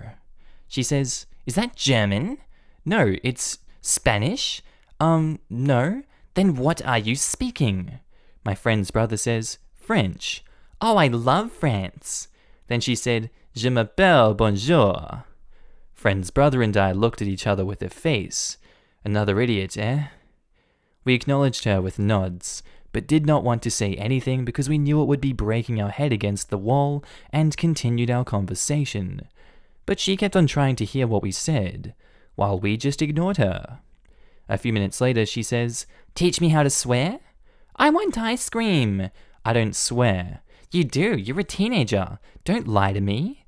Ice cream. Well, some teenagers don't. No, but you have to teach us. Her and her pea baby. Ice cream. Friend's brother says, Leave us alone. How dare you? I am your mother's age. Apologize to me. And then the pea baby swears. Friend's brother and I decided to ignore her, and that hurt her Karen ego. She threatened to call the cops. Yes, she wanted to turn us in because we won't swear. By now, Karen was scaring other customers. Then the manager of the ice cream parlor comes and asks her what's wrong. This woman literally had the nerve to say, They are swearing at me and my little innocent child. Throw them out.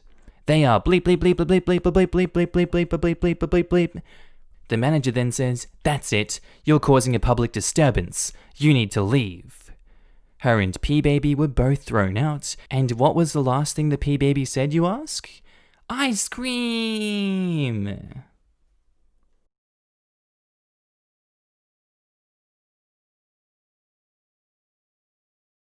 Oh, you got your BA? Do my son's homework. So, my mother has always been irritating. But when it comes to my little brother, 16 male, she goes completely berserk. She spoils him rotten, and nothing is ever his fault or responsibility. Recently, he bragged about how he paid a classmate to do his homework, and my mother called him smart for it. My partner has recently gotten his Bachelor of Arts in graphic design, and my mother knows how good he is at art. He has nothing to do with my brother since I don't live at home anymore. My brother had this art assignment that he had several weeks to finish at home during quarantine. Well, he didn't do it. He didn't even start. 2 days before the due date, I get a text from my mum, the first one since my grandpa died months ago, that reads something like, Oh, hi my little darling baby. Your brother has some homework he needs a bit of help with, and sends me the PDF with the teacher's very clear and simple instructions. I already think it's a bit weird, since she hasn't marked any parts of the instructions. I ask her what part he needs help with, and she says, Oh, you know, I thought you and partner could just do it real quick, and then your brother and I could finish it up.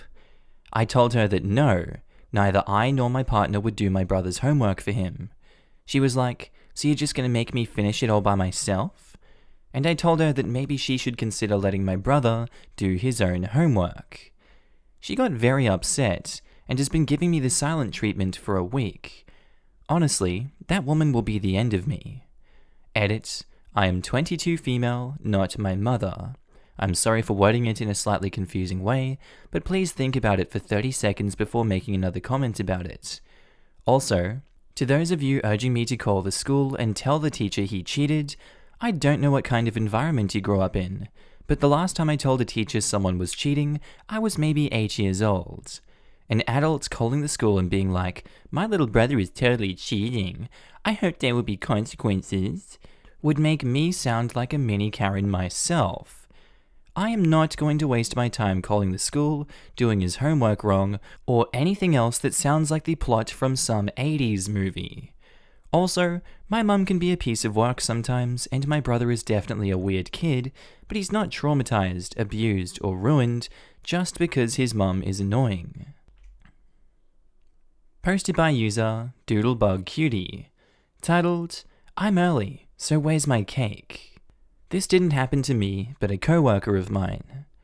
I work at a bakery in a grocery store not far from where I live.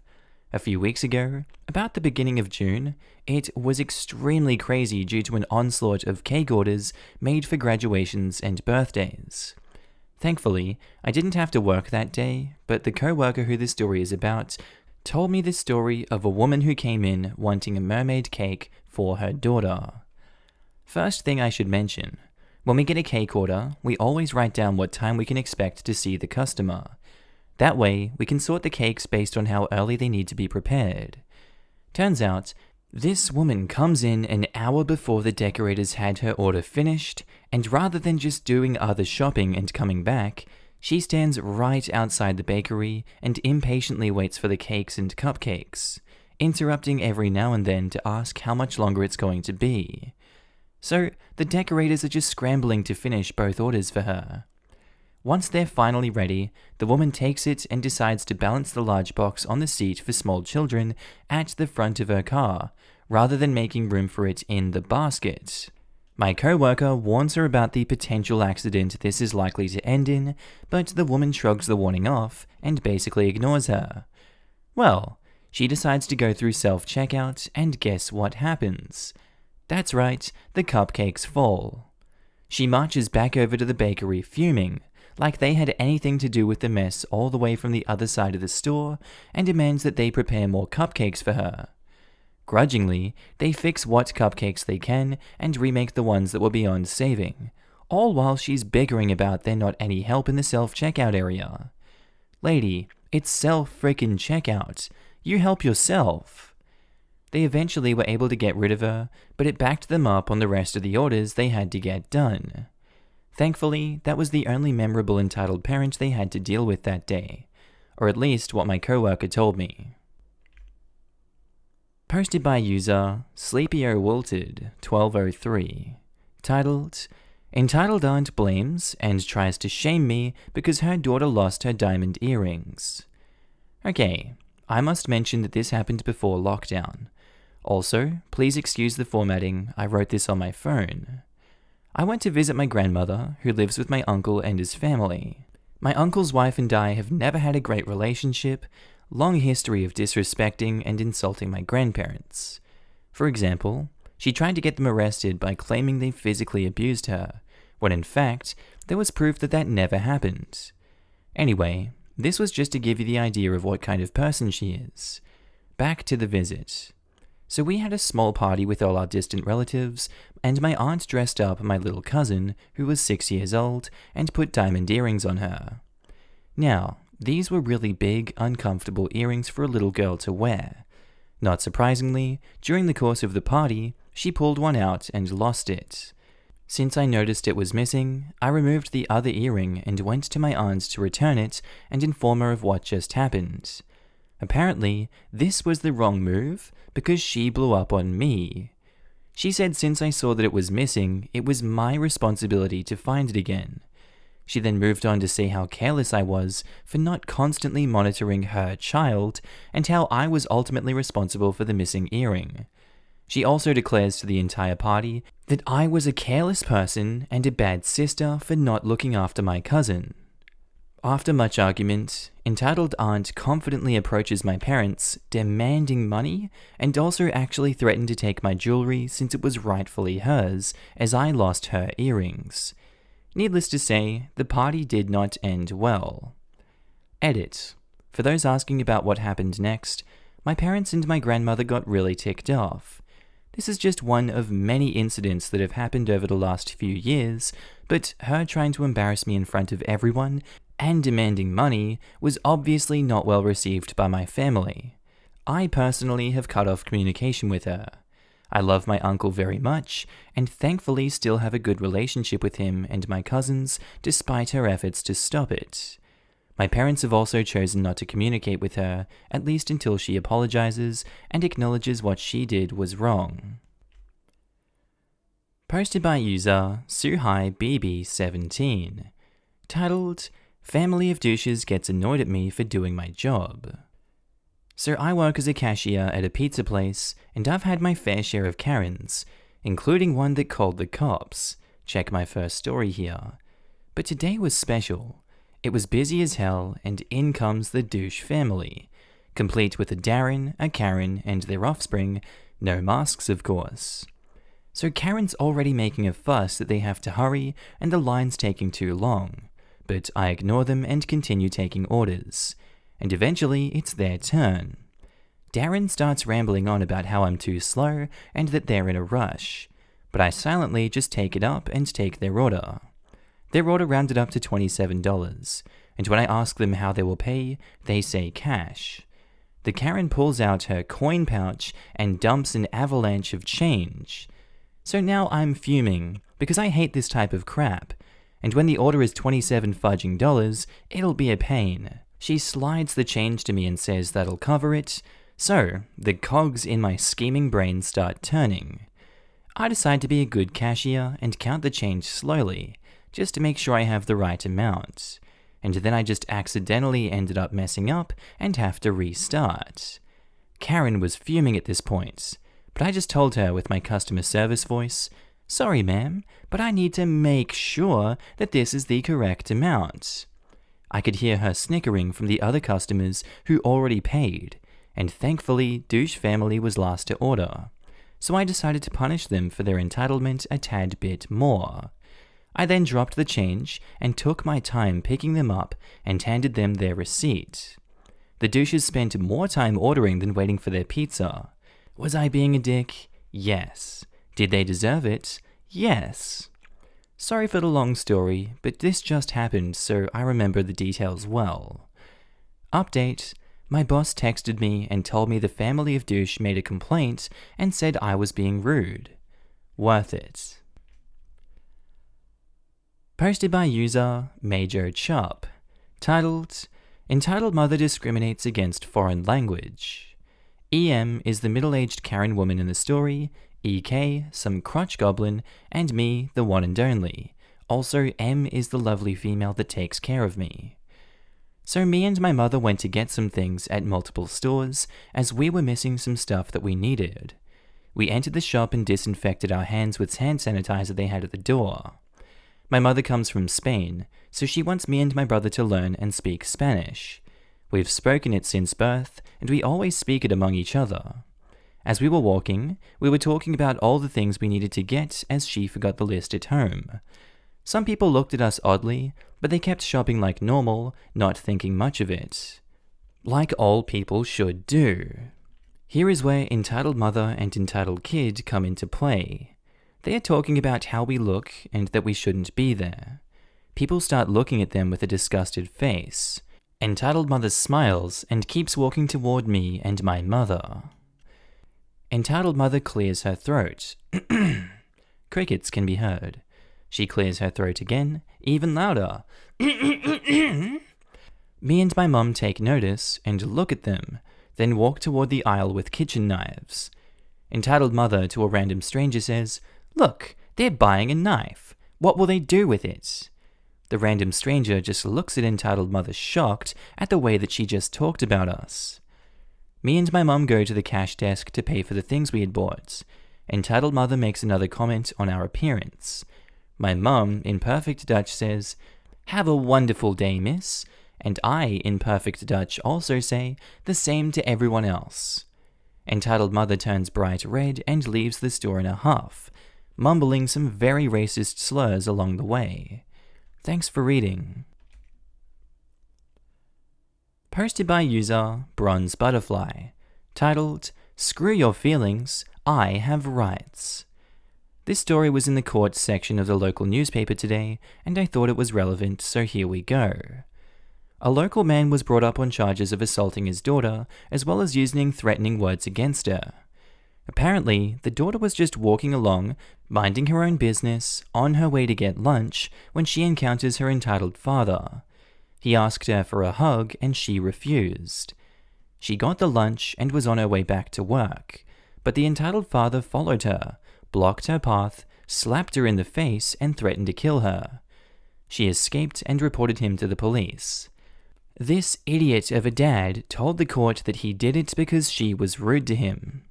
The judge basically told him that the daughter had no obligation to him for hugs or otherwise. The daughter testified in court that she didn't want anything to do with him. The magistrate had to remind him that he couldn't tell her what to do since she was an adult. Entitled father insisted that he had rights, that he brought her into this world and spent money on her. The judge had to tell him off again, and I quote, "Your children have no legal obligation to you. She didn't ask to be brought into this world. You made that decision and it was your obligation to take care of her. But she is not a child anymore. She is an adult now. He advised him, you wouldn't expect that at your age, your father to come and try to discipline you. It ended up with entitled father being reprimanded and discharged for the assault, but he's on a 12-month bond to keep the peace because of the threats he made to his daughter. If he breaches the bond, he gets to spend 3 months in prison. For those of you asking for links to the report, no. It actually has the names of not only the entitled father, but also the victim, so I'd rather it not get out of hand if this post got big. I can provide proof of authenticity to the mods if asked though. Posted by user Rico DeFrico. Titled, Entitled Mother Asks Me to Turn Down the Volume on a Lawnmower. A little bit of context. I am 14 years old and I have no way of making money other than mowing lawns. My local church's lawn is huge, and they pay my dad around $6,000 to $10,000 a year to do it, and he pays me $8 an hour, and we have to mow the lawn there every week, and it takes us about 2 to 3 hours each time. So we arrive at the church, lift up the deck, and release the straps and everything to get the mower off the trailer, and I get to use the zero turn this time. Fast forward about an hour and a half. Entitled Mother is walking up to us, because the church is next to a park, and says, could you turn down the volume of the mower, please? My son doesn't like it. Yes, that's right. She asked me to turn the volume down. Sorry, ma'am, it doesn't work that way. You can't just turn down the volume because it's not a TV. Obviously, I knew what she meant, but if I turned it down, it'd take ages to do the lawn. Fine then, I'll just tell your father, Go right ahead. He'll tell you the exact same thing, except he'll make it a bigger problem for you. Fine. She didn't go to my father. She actually went back to the park and sat down with a crappy look on her face. Fast forward about 10 or so minutes, and Entitled Mother was ticked. She's walking over to me now, as I was on the south field next to my dad's truck. Entitled Mother, talking to my dad, says, "Your son is driving like a maniac." No, I wasn't, and he refuses to turn down the volume of the mower, and my son doesn't like loud noises. My dad says, "Sorry, suck it up, he can't turn it down." He was using finger quotes. But what he can do is make it go slower, which makes it quieter. Entitled Mother, looking for a chance to cut him off and be right, says, "So that little crap lied to me." Well, yeah, but then it would take us much longer to do our work. My dad then proceeds to grab the edger and walks off to the highway to edge, and I drive off to finish mowing. Entitled Mother had walked away with a furious look in her eyes, but she couldn't do anything about it. Posted by user CJW5110, titled, "Apparently a rental dispute is grounds for life ruining." This happened 10 years ago. My god, I can't believe it's been so long. Buckle up, it's a long one. I was in college and had an off-campus house that I rented with some friends. The 2 previous years, I had found someone to sublet my place over the summer, which offset some of the costs of housing while I was working my summer job. In spring of 2010, I was looking to do the same thing. At the time, I was working at a store loosely affiliated with the university when I got a call from a parent who thought she was calling someone from the university. I explained the distinction, but said that I'd be happy to try to help her anyway. She told me that she was looking for a place for her son to store a couple boxes over the summer. Now, we had a lot of students from all over the place, and storage companies knew it, so they would charge an arm and a leg for every little thing. I'm talking about like $250 a month to store 5 regular moving boxes. I told her that I had a house with a basement nobody was using, and her son could always keep his stuff in the basement for $150 for the summer.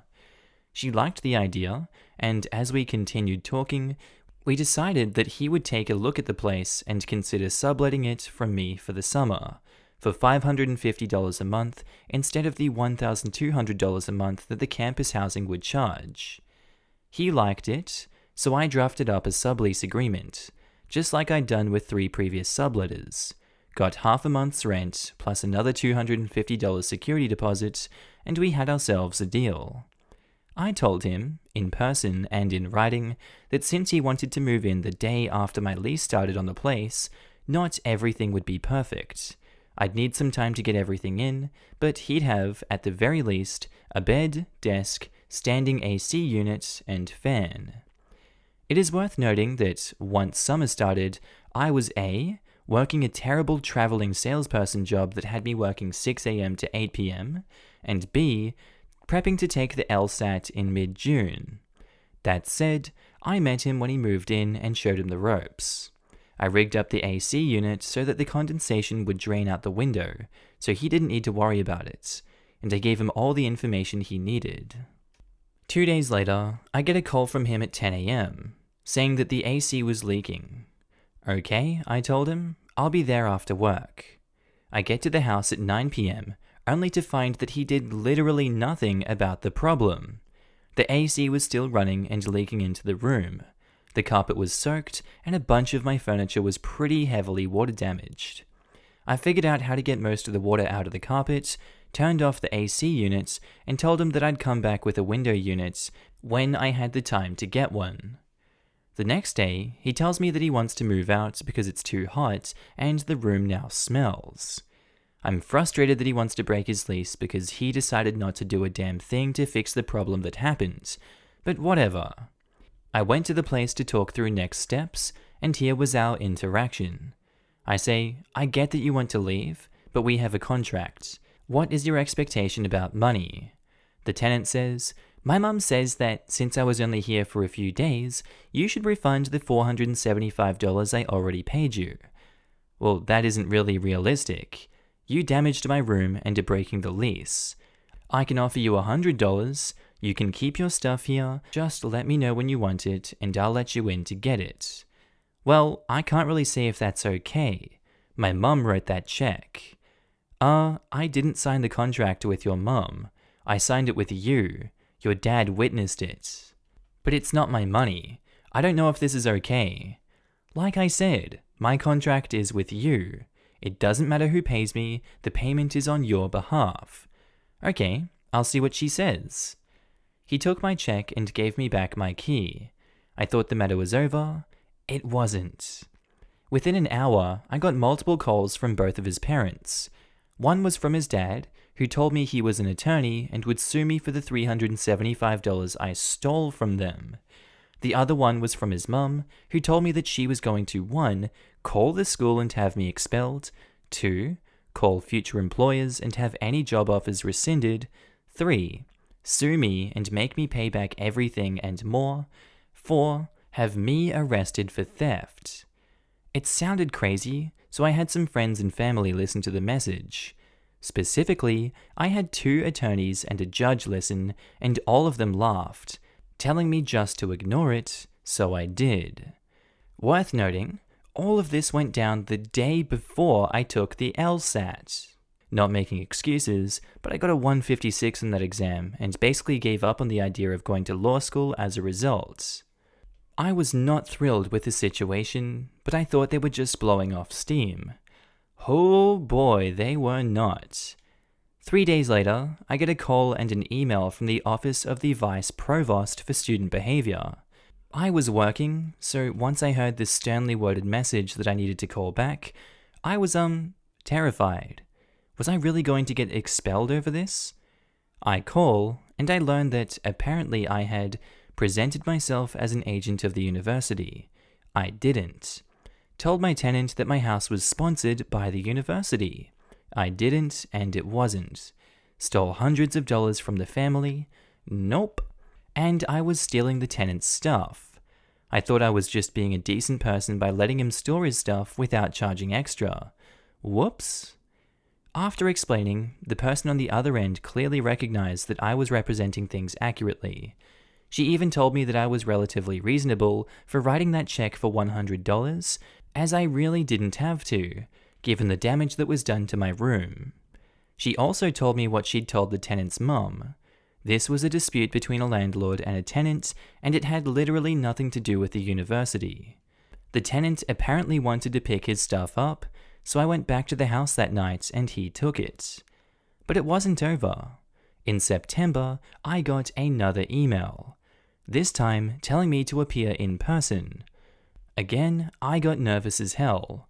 Once I walked in, the person rolled her eyes and said that she wanted to have me come in so she could tell this tenant's mum she'd talk to me so that the woman would stop calling. Apparently, she'd called no fewer than 12 times. But it still wasn't over. In December, my parents got a handwritten letter informing them of the tactics I was using to bully and intimidate the tenant and his parents. As with the other letters, emails, phone calls, and miscellaneous threats, I ignored them. No lawsuit came. They lived across the country, and there's no way that a small claims court would have had me reimburse $375 and pay $1,000 for round-trip airfare and hotels. I honestly would have been impressed if they decided to sue me on principle. The matter finally went away without the ruining of my life, my expulsion from school, rescinding of any job offers, or, well, any other consequences. But yowza, was that a bonanza of crap.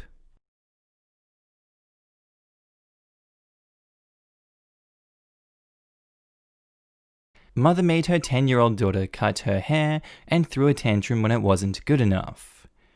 I've got the pleasure of having a Karen as a mother, and you guys seem to like these stories, so here's another one. A little backstory before I begin. My mum has hated me my whole life, favoring my little sister over me and mentally and physically abusing me most of my life, until I left to live with my dad. I spent a lot of my young life trying to win her affection by doing the same things as my sister did, like going to pony club when I didn't really have to, until I eventually gave up and didn't care what she thought anymore. My mum is 5'8", broad-shouldered and a bit overweight, but strong from doing farm work most of her life. Needless to say, I was scared of her back then. This happened when I was 10 years old in 2000. My mum is a huge choosing beggar and hates spending money when she doesn't have to. This includes going to a hairdresser. My sister was 7 at the time, so I was her next option for this mistake that she only made once. She came into my room and asked if I would cut her hair for her. I really didn't want to practically beg her not to make me do it, but I was still in that stage of wanting her approval, so I reluctantly said yes. Big mistake. So, not knowing what I was doing, I cut her hair, and big surprise, I did a horrible job. It was salvable if she ever went to the hairdresser to get it fixed, but she was too cheap and stubborn to do that. I was grounded for the rest of the week, except for going to school, and was made to do all of my sister's chores with a bit extra, such as shoveling the horse crap in the paddocks into a bucket and carting them to the bin. Anyone who's ever smelt fresh horse poo will understand why this task was exceptionally bad, and any other inventive chores she could come up with. For the rest of the week, she stomped around the house, saying snarky comments like, "Why can't she be like her sister? At least she would have done a better job than OP. I can't go out looking like this. If we starve, then I know whose fault it is. Bloody useless kids around here. Why don't I have enough money? Oh, I know why." Meaning it was my fault that she didn't have a job and relied on my dad's child support payments for income. It wasn't until I was 15 that I finally stood up to her and her BS, which involved a glass jar to her head. She didn't touch me again after that, and I moved in with my dad not long after that. My life is much better now that I'm not in contact with her. I'm mentally stable with no long-lasting issues from her abuse. I'm more stable than my mother, and I refuse to let her break me. My sister and I are good friends now, and she hates our poor excuse for a mother just as much as I do. Keep an eye out for more stories about my entitled mother, as there are many. Thanks for reading. Posted by user Orion Levi 2, titled Living with a COVID-idiot. Disclaimer, I'm about ready to cry in anger over this, so I apologize for any mistakes in grammar and spelling. So I, unfortunately, am the offspring of the entitled one here, and it brings me great shame to consider him family. He's the type of person who is so set in his ways that he refuses to listen to reason. A stereotypical boomer, and because of that, my relationship with him is strained. So I had to wake him up for work since he'd broken his phone yesterday, 6 in a year. so I was his alarm. He asked me where his face mask was, which I told him where, and he began to complain about having to wear it at work, and how when he goes out, he doesn't wear one. Now, it's worth noting that in my state, it's mandatory to wear a mask into any establishment. I called him out on it. Big mistake, and I knew it. And he began to tramp about his freedoms, which ticked me off.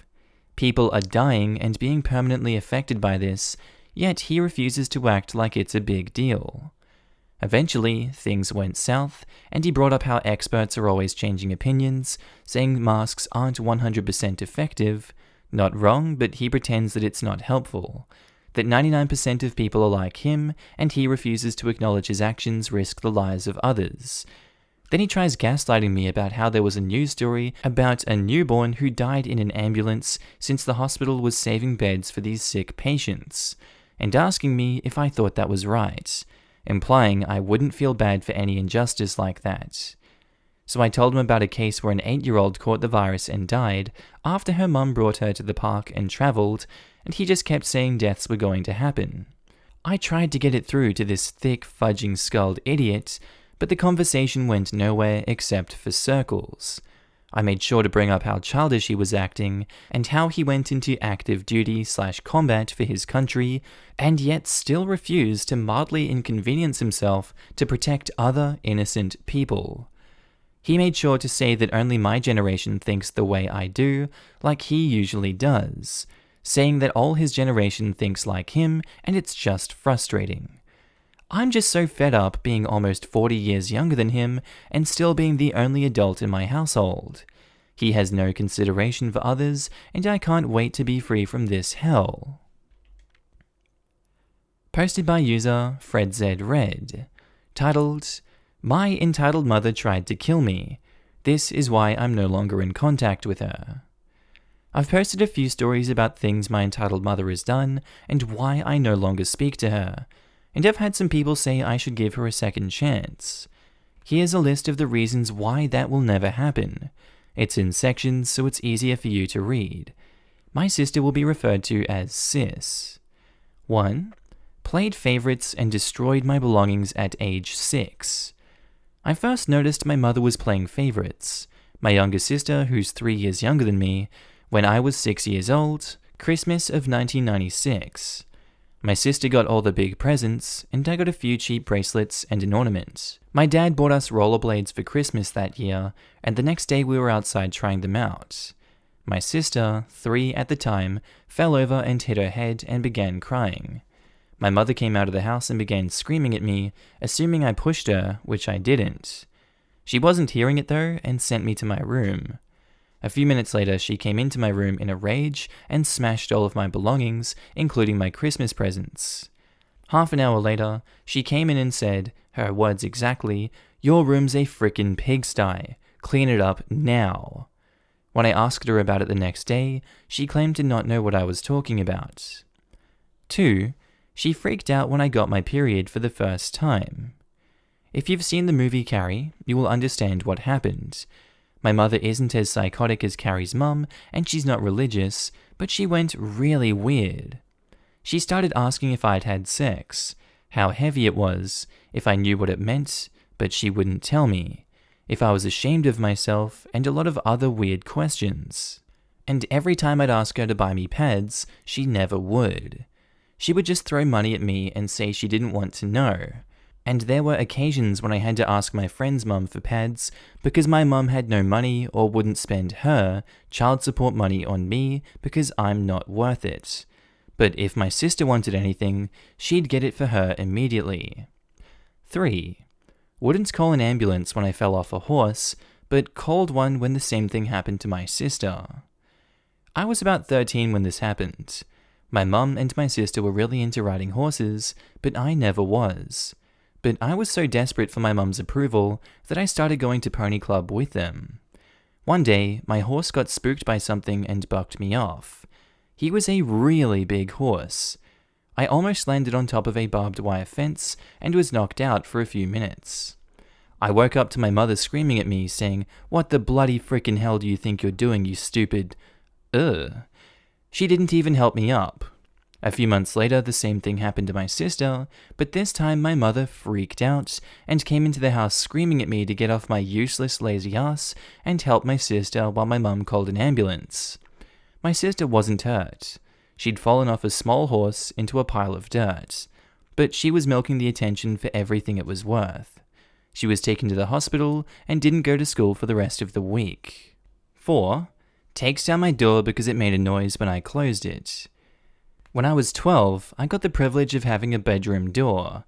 The latch wouldn't click shut unless you gave it a harder push, and it would swing open if it wasn't clicked shut. My mum refused to fix it. One day when I was closing the door so I could change clothes, it made a little too much noise for my mother's liking. She burst into my door, screaming at me to shut the door up. Then she took out the hinges and took it away. From 12 until 14, I had no bedroom door and no privacy to change my clothes or sleep with the door closed. 5. My sister and her friend broke into the school, but it was somehow my fault. This happened when I was 13. It was during school holidays, and my sister and her BFF broke into the school and wrote out merit awards to each other, which was obviously a stupid idea, and is how they were caught. After this happened, I got the feeling that my mum was angry at me for what they'd done. This was confirmed many years later. The next story is a continuation to this. 6. Admitted to my friend's mum how much she hated me. I always knew that my mum didn't like me, but the most I was ever told was that I was an accident and that she regretted having me. But I heard from my best friend's mum a few years ago exactly what my mum thought of me. My friend was over for a sleepover one weekend, and my mum was talking to my friend's mum. These are some of the things my mum said. "I just can't believe that sis would do something like that. It's more of what OP would do. I had never done anything that would give her that idea. I don't know why anyone would be friends with OP. If I were in school, I wouldn't be friends with her." 7. Destroyed my belongings because she couldn't find the broom. This happened one summer weekend day when I was 13. My mum burst into my room and demanded to know where the broom was. I said I didn't know and I hadn't been outside all day. She accused me of hiding the broom and began throwing my belongings at me. In fear of my life, I ran out of the house and ran to the police station at the other end of town. This was in 2003 and I didn't own a mobile phone. When we got back to the house and the police asked her what happened, she put on her sweet and innocent face and said, "I don't know what she's talking about. She must be on her period or something." The policeman believed her and wouldn't hear my side of the story, and he left. 8. Her verbal abuse turned physical. Her abuse was mostly verbal and throwing things at me until I was 14. She started getting into these fits of rage over nothing. Couldn't find the remote equals a slap in the face. Got angry over nothing equals pushing me into a wall and throwing me and my sister out of the house. Couldn't find something to watch on TV equals punch me in the face, push me on the ground, and kick me in the face. Her horse didn't win at the show equals my fault. Her car won't start equals my fault. Run out of money equals my fault. And the list goes on. She did this until I was 15, when I had enough. I warned her, take one step further and you'll regret it. Needless to say, she regretted it. The glass jar smashed to the side of her face gave her the message. She never touched me again after that, and I moved in with my dad. 9. Physically abused my autistic brother. I won't get into too much detail with this one, but I found out a few years ago that my mum used to rip chunks of hair out of his head and many other atrocious things. 10. Wanted to turn off life support when I was in a coma.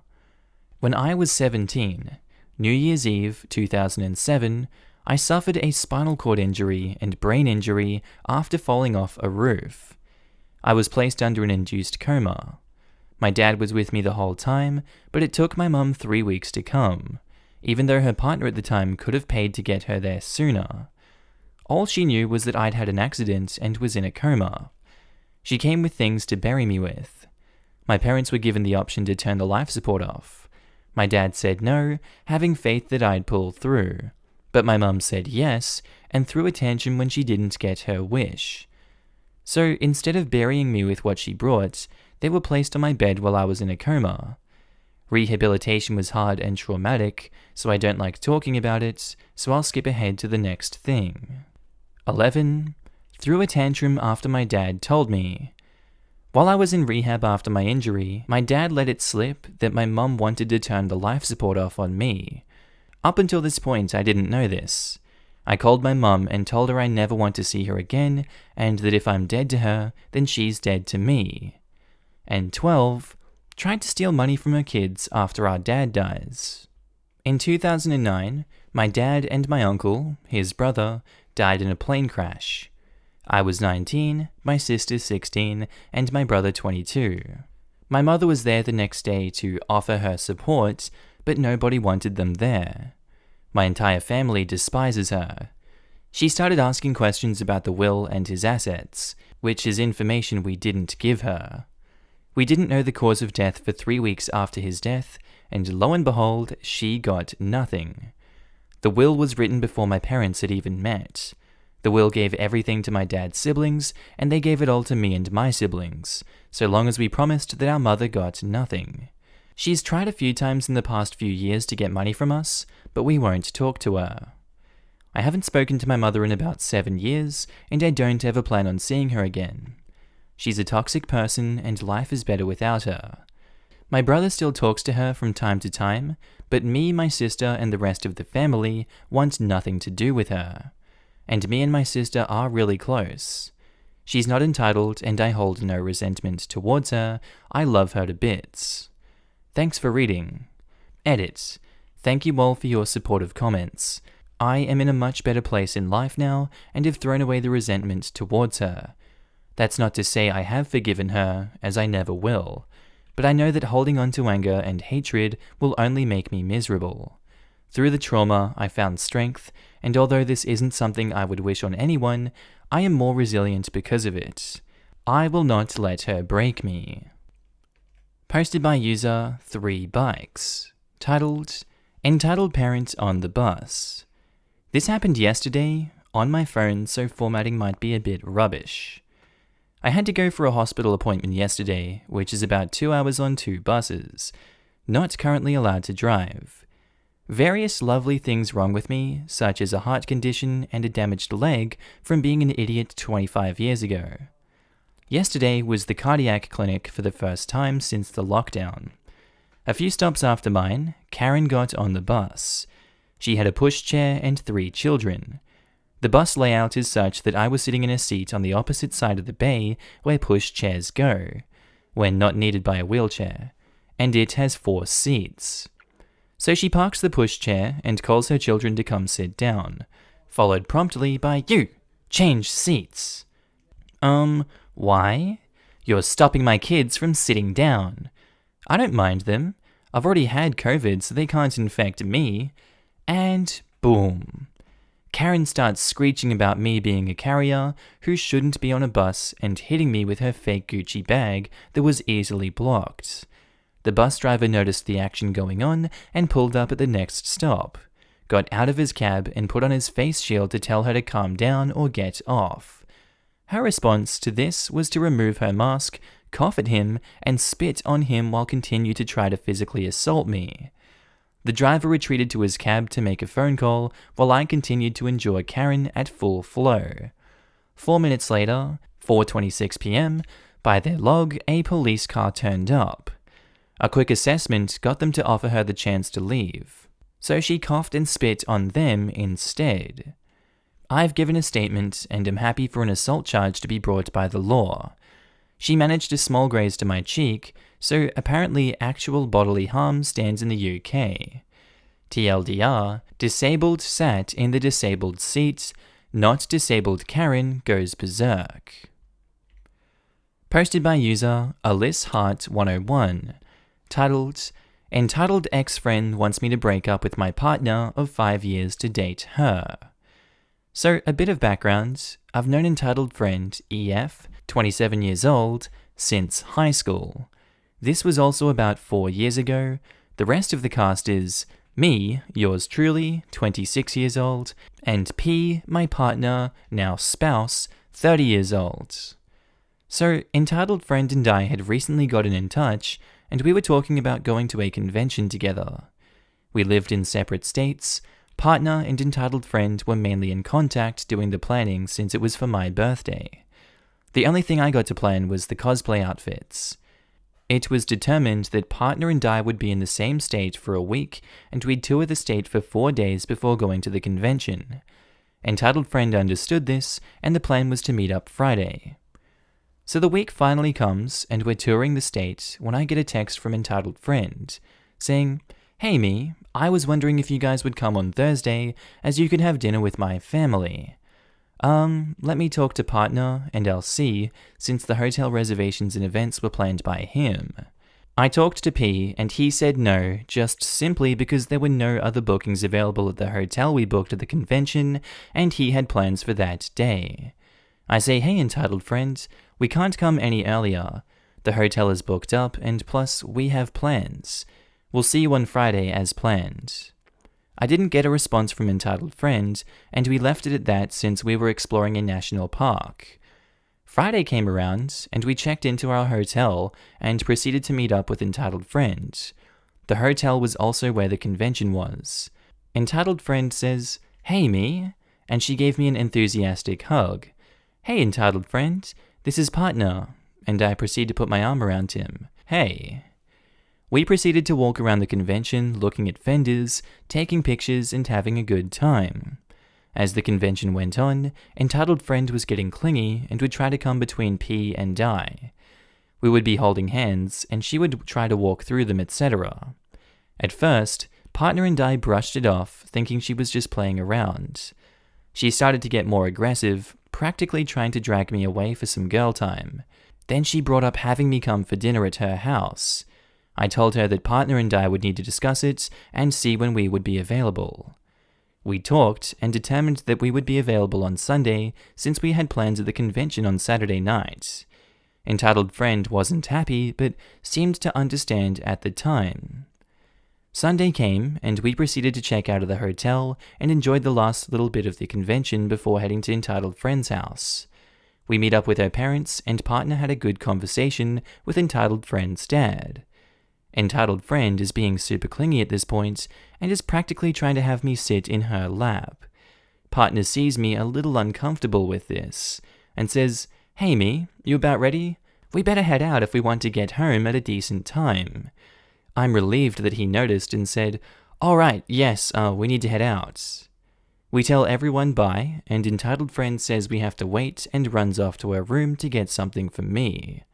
She says, "Here, don't drop this until later," and proceeds to hand me a thick envelope. I say, "Okay." I took the envelope and we proceeded to pull out of the driveway and on our way home. A while into the long drive home, curiosity got the better of me and I opened the envelope. I read it over, and it was a multiple typed page letter confessing her feelings for me and how disrespected entitled friend felt and how she deserved her turn since partner got his turn for 5 years. I'm in shock. She was pretty much coming out to me, which I respected since I'm demisexual myself. I proceeded to message her and stated such, but was not going to break up with partner simply because entitled friend wanted her turn. I was hurt. I'm not a ride or a possession.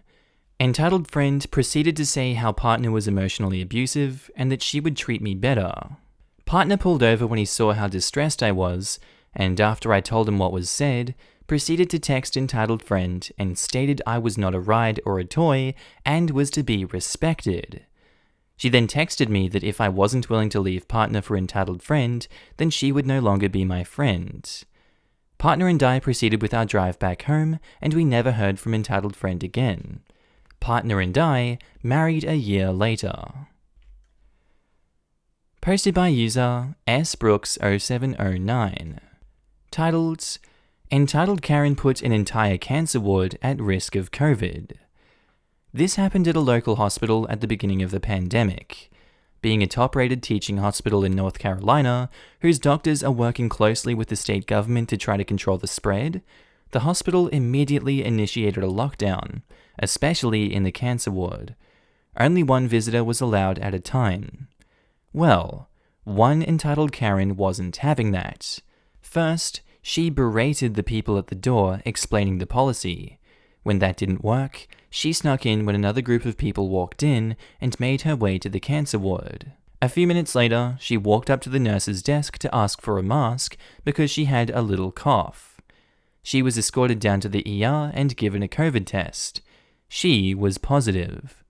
So because she just had to visit someone in the hospital, she put an entire ward of immunocompromised people at risk. I never heard anything else about this, but I really wanted to know that she had been charged with a crime. Posted by user StacyB292, titled, "Entitled Mother Waits Until I Go to the Bathroom and then lets her kid eat all of my food at a restaurant." Hey guys, so it's been quite a while since I've posted here. I was in luck. No entitled parents in sight for so long, but looks like my luck ran way out yesterday. Here we go. EM is entitled mum, EK, spawn of Satan, DD, decent dad, AM, amazing manager. Alright, let's dive into some context here. So in my city, amid the whole pandemic, patio dining just started opening in restaurants. I've been super careful during this whole thing. Social distancing, the whole bit. Yesterday, I finally decided I wanted to go eat at a restaurant for the first time since March, and this one great restaurant near my house was doing patio dining. I show up and grab a table and place my order. Shortly after my food comes, entitled mum and entitled kid take a seat at the table nearest to me. I really needed to pee, and I had a whole bunch of stuff with me. I'd been running some errands. So I turned to entitled mother and asked if she would mind watching my stuff from her seat while I went to the bathroom. She was super sweet and said, "Oh sure honey, go ahead." And then I went on my way.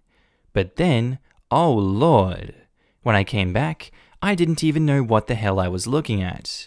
There was the spawn of Satan sitting in my seat with his bare hands shoveling my food into his mouth. All of my bags were rummaged through and full of food from his dirty hands, and entitled mother was just sitting at her table scrolling through her phone. I said, What the hell happened here?"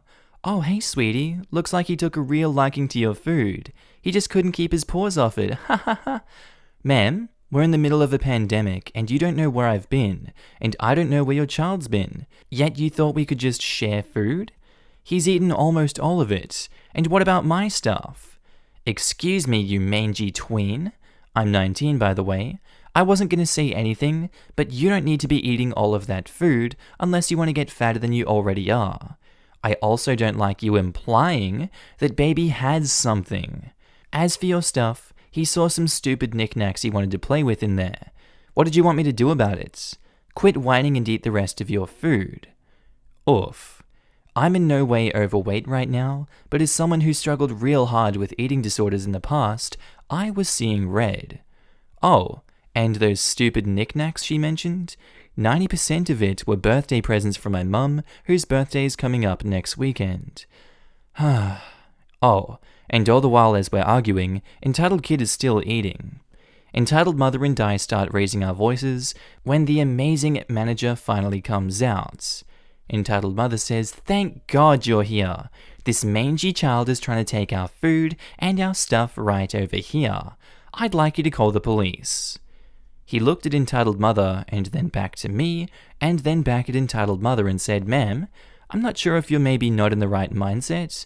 You seem maybe a little unhinged, but I was actually here when this young lady came in and ordered.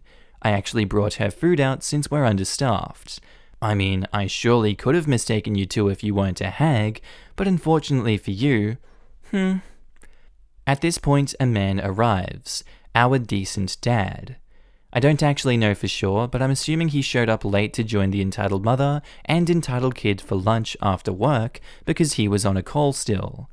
He noticed the commotion and with a "here we go again" look, he hung up and came over.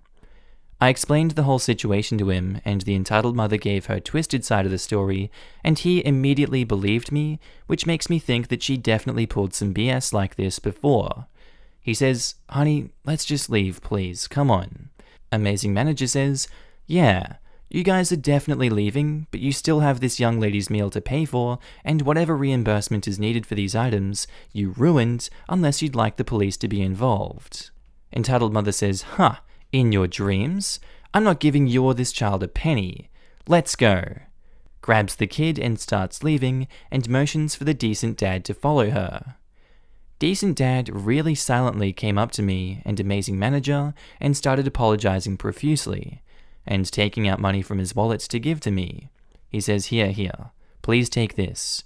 I'm so sorry. Genuinely, I'm looking into a divorce currently with my lawyer, but she can't know about it just yet. Here, I'm really sorry about your stuff and your food. Please replace everything on me. I'm so sorry. He closed his wallet and left while still apologizing. I felt so bad for that guy. Jeez. I hope he gets out of that situation ASAP. Anyway, I think I find some comfort knowing that entitled mother has a surprise divorce fastball heading her way. That's gonna be a fun time for decent dad and pure amazement for little old me.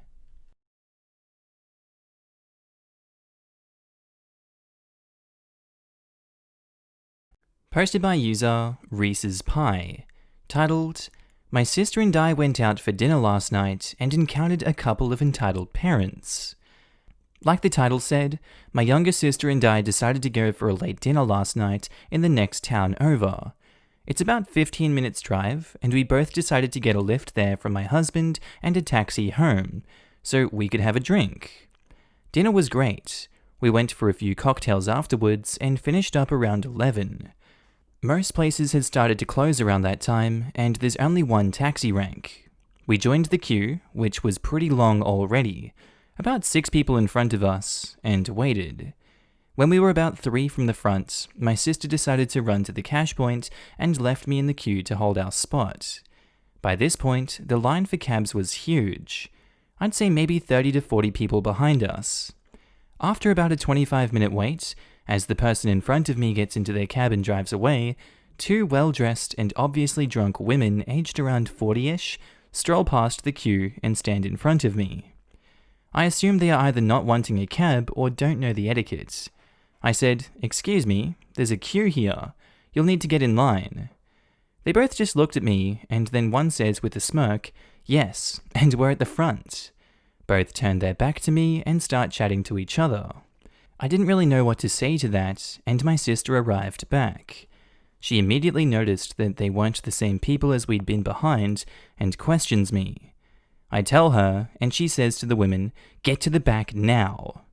They just looked at her and laughed. Taxi pulls up, and it's important to note that my sister has a nasty temper at best, and very little self-control. Sister goes, "I'm not joking. If you get in that cab, I'll drag you out by the hair."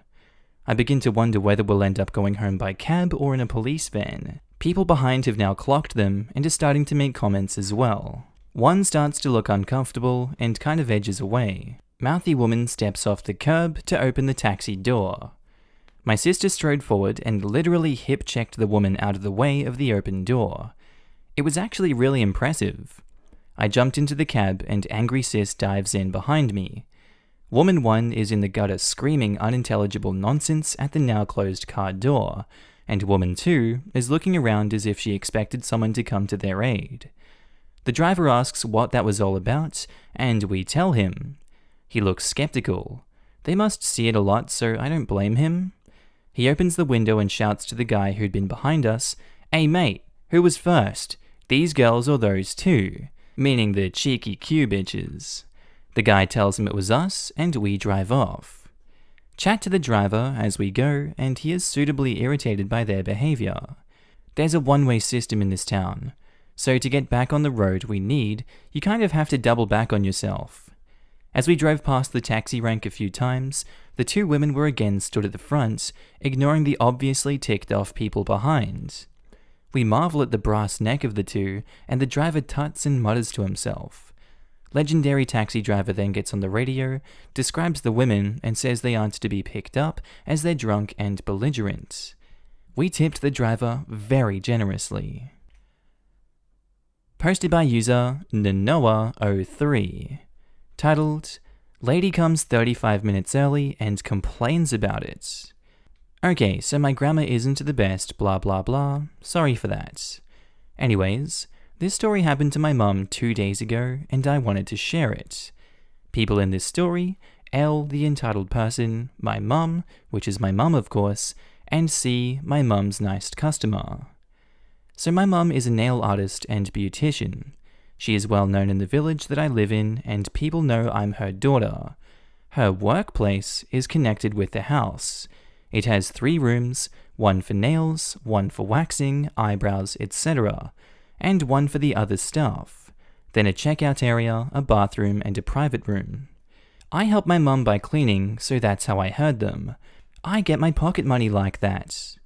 My mum always makes appointments when the customer should come and takes her time for them. For example, one has the appointment at 3 p.m. and the other one at 5 p.m. C had her appointment at 2 p.m. and L at 3 p.m. C just wanted a simple nail design so it wouldn't take long. 25 minutes after C arrived, came L, 35 minutes early. Of course, my mum was ticked but didn't say anything. She just told her to sit down and wait. But L didn't want to and said, "But why should I wait? I'm here now, so she should leave." My mum says, "You didn't come on your time, so wait or go." L just looked at C, pissed off, and sat down. My mum was just ticked at that point.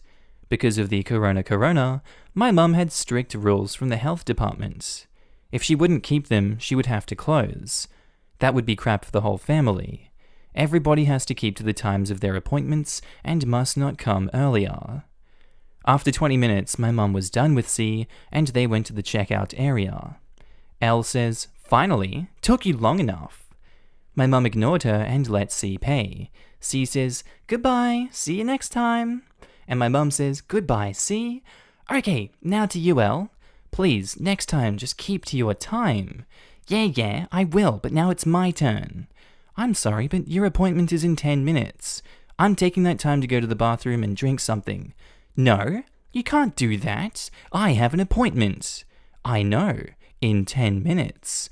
While I'm gone, please disinfect your hands and go to the room." L, now angry, said nothing, and did what my mother said. My mum did what she wanted to do and came back. The whole appointment, L just talked about her family and her job. Nothing interesting. My mum often has people like this, but this time it was the first time somebody acted like a customer should leave just because she is there. At least she wore a mask. Posted by user Cafe Con La Bruya. Titled, "Entitled Friend Wants Free Ramen." This is one of the many instances that led to me not wanting to be friends with this woman. Me is me, entitled friend is Stacy, not real mom, but her mom's got it going on. This happened a few years ago. One day, Stacy texts me and asks if I want to go to a ramen place with her. It's very popular, so we have to leave early. I said yeah, since ramen pretty much always sounds good, and she asks me to pick her up. It's out of my way entirely, but I don't mind much since I'm used to giving her rides, and she doesn't drive. After waiting for about 30 to 40 minutes, we get seated and order our food drinks. This place charges a price per bowl size, then charges extra for each add-in. I don't have extra cash to spend, I'm in school at that time, so I get water, a soda, and like 4 extras. Stacy gets 2 sake, a tea, a large bowl, and about 10 add-ins. So I gently remind her that they charge per item, and she says she's not worried. The food is great, and we have an okay conversation. I was pulling away a bit at this point because she wanted to monopolize my time and was angry that I was working, going to school, and got engaged. Stacy had multiple times that she disliked my now husband, because he gets more of my love and attention than her. When it's time to pay, I ask if they do separate checks. Stacy gives me a look. The guy says no, but we can pay cash and card. Awesome. Stacy grabs a check from me and starts marking what she's paying for, says, "Okay, the rest is what you're paying for." I'm like, dude, this is wrong. You put your drinks and some of your food as mine. No, you had that. She spent several minutes trying to convince me that I had eaten that. I say I didn't eat that and I didn't have alcohol because I'm the designated driver. And she says, well, I'm a single mum. 3 kids, different dads, one in the picture, but not together with her. So it's hard for me. Look, I know it's hard, but I can't afford to pay for you. I have school, rent, etc. I can't be covering your meals. Plus, you asked me to go out to eat, Stacey. She says, you know, Sandra's boyfriend, Brian, always pays for me when we go out. Alex, hubby, never pays for me. You need a better boyfriend. Engaged at the time. I say, dude, stop. It's not our responsibility to pay for you when we eat. Especially when you invite us. You didn't even tell me you were low on cash. We argue back and forth for a while. She finally pays her portion, and the bill came out to around $65. $25 was mine, left $5 for the tip. The rest is hers. She leaves exact cash, no tip, so leave an extra few bucks. On the way back to her place, she gets somber and asks why I'm so mad at her. I say, because you expected me to pay without even asking, then said that Alex is a bad fiancé because he doesn't pay for you? You know how hard we work, what's going on in my life, because I have some health issues, and that we're both in school. She says, but you don't have kids, you don't know how hard it is. We argue more, and I leave her at her place.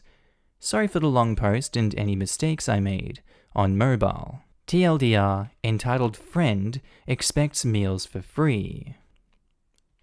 Posted by user Ranjit Kumar Singh. Titled, why do old people feel entitled to comment on your weight and then are ticked when you clap back? Hey folks, long-time lurker, you know the rest, lol. Based on certain life experiences, I just need to ask, why do old people feel the need to comment on your weight and then are ticked when you clap back? Let me explain what I mean with the following stories. Background. I've generally been a big guy for you. Had a period where I was fit and physically lost weight and maintained it for years. But the last 10 years, since I got a job as a teacher, it's been a struggle to maintain a work and health balance. I would start doing workouts, cardio or gym, and be consistent for some days or weeks until I get a whole bunch of essays to correct, coupled with school events, etc. So then plans would get derailed for some time, and my diet would go out the window too. This lockdown has afforded me time to work on this consistently, so I've lost some weight and I'm still working on it. However, in my country, people, especially old people, feel entitled to greet you based on your weight. Story 1. I had left work during a free period to pay a bill, which was literally down the street from where I work. So I'm walking, minding my own business, and some person would shout, "Hey, where are you going with all that weight?" So I just replied as loudly, "By your mother." I'm too polite to people to tolerate this crap from them. Story 2. Another time, I was walking home from my work. 15 minutes, but it's hot. Like, fry an egg on the sidewalk hot. I live in the Caribbean. It was the start of a new school year, and I'm intending to do my afternoon run as soon as I get home, because I know if I wait until the evening, I would lose that motivation. So because of the heat, I'm sweating buckets. I spot an elderly lady that I know from my area walking in the opposite direction. I'd usually say, "Good afternoon," or another pleasant greeting as I'd pass and be on my way. Before I even get to say that, she says, "Like, you need the exercise? Like, you need the exercise." Direct quote, no lie. So I pause in shock, and then I'm like, screw this, in my mind, of course. So I reply, "And you need a facelift." She's angry. I don't care. But she never did that again. Story 3. Just Friday, I called out another old lady on said behavior. So, after 4 attempts of her mentioning my weight and me avoiding talking about that with her to send a subtle hint, I eventually asked her, "So, answer me this. What is it with you old people insisting that you must comment on another person's weight? What kind of reaction were you expecting? I know when I was brought up, I was taught how to greet people properly. Clearly, you were dragged up. So tell me, now, what kind of reaction were you really expecting again now?" After some seconds of silence, I said, "I thought so," and I bounced, literally, out of the room. When I got home, I told my mum, if an old tramp complains to you that I was rude, ask her first what did she say first to earn that. Mum burst into laughter, ended her conversation on the phone immediately, and asked me what happened. I have a great aunt who is entitled in her own way, and she loves to do this, but I'll post about her in another story. Stay tuned for that. Posted by user Thorn Pudding, titled, Aunt is not happy with wedding, demands compensation. There definitely seems to be something about aunties that make them so easily entitled, as posts about them keep popping up here. So here's mine. Backstory. I lost my dad to a tragic accident when I was a very young kid. He was a jet pilot in the Air Force. Crap happens, man. My mum found herself a widow at the age of 28 with 3 kids. Tough times. After a year or so of her being stuck in a heavy depression, times of which I have but faint memories, she came back to life. After some months of dating, she went to marry my dad's best friend, with whom we were already well acquainted. He was also in the military, a commanding officer in submarines. My dad's family was not pleased at all with that wedding, to the point that my grandmother forbid any relative from attending it. They felt like it was disrespectful to my dad's memory/legacy, and they felt like they had a say in how my mum would lead her life from now on. Yeah, like, what the hell, right? I have enough material to run a multi-installment story about my dad's family and their bewildering sense of entitlement with our lives. But for now, I'll focus on my aunts, since that moment was probably the highest ranking in terms of induced astonishment for us. So, we are now some years in my mum's second marriage. The year is 90-something. I'm 9 or 10, and my little stepbrother is a couple of months old. We live in a coastal town, because Navy base, and my entitled aunt, EA, announces she'll be visiting over the weekend because she wants to see her 3 nephews and niece. My mum and stepfather oblige, since they think it's important that we kids keep contact with our dad's family and relatives, despite my parents not being on very good terms with them. Entitled Auntie arrives on Saturday and immediately demands that her trip be refunded by my parents. Then she proceeds to cuss them, belittle them, and tell them how worthless they are. Seeing how the conversation gets quickly heated, my mum ushers us upstairs while my stepfather does the talking. At some point, I sneak out of my room and, from the staircase, witness how that last bit of conversation unfolded, which gloriously ended my entitled auntie's relationship with my parents. Mum, holding my still very young stepbrother in her arms, says, "Calm down, entitled auntie, and lower your voice. You're upsetting the baby." Entitled auntie says, "Don't you dare talk to me like that, you little tramp. You tramp! You just couldn't hold it, huh? You just had to dishonor all of us by getting married again so you could have sex again, huh?" Stepfather says, "Shut up, entitled auntie. This is absolutely insane. I can't stand it anymore. Do you even realize what you're saying? And you horrible man. When I think you were once invited at our place for the summer by my dad, how could you turn so evil after that?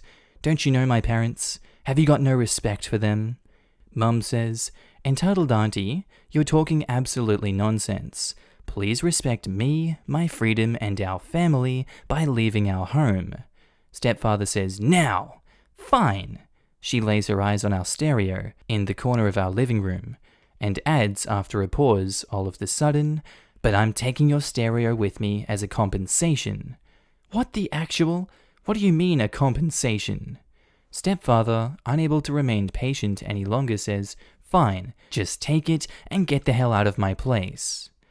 Stepfather goes to unplug the stereo, while entitled auntie grabs some random CDs that were lying around. Entitled auntie is quickly shoved out of the house by stepfather, and my last memory of that afternoon is of her, seen from the window of my sleeping room as she was trying to stuff the said stereo into her luggage, open in the middle of our driveway. She was never invited again, and never tried to invite herself to our place after that. P.S. As I grew older, I was able to develop some sounder relationship with most of the relatives on my dad's side, but entitled auntie somehow always remained a bit shy and distant. Posted by user Salty Miyuki. Titled, EL tries to steal/rip my blanket, so I hit her in the head with my knitting needles. Also forgot to add that I was 22 at the time. So this happened just before Christmas when I was making some chunky blankets for my grandparents and my boyfriend's parents as gifts. And I was using a technique called hand knitting. You use your hands as needles instead.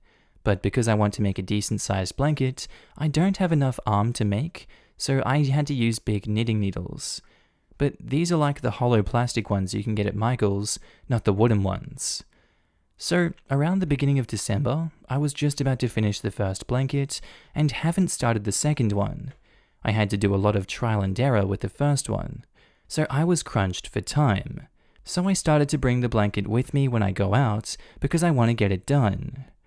So I had gone to the grocery store with my mum, and I knew she was going to be a while, but I didn't want to wait in the car.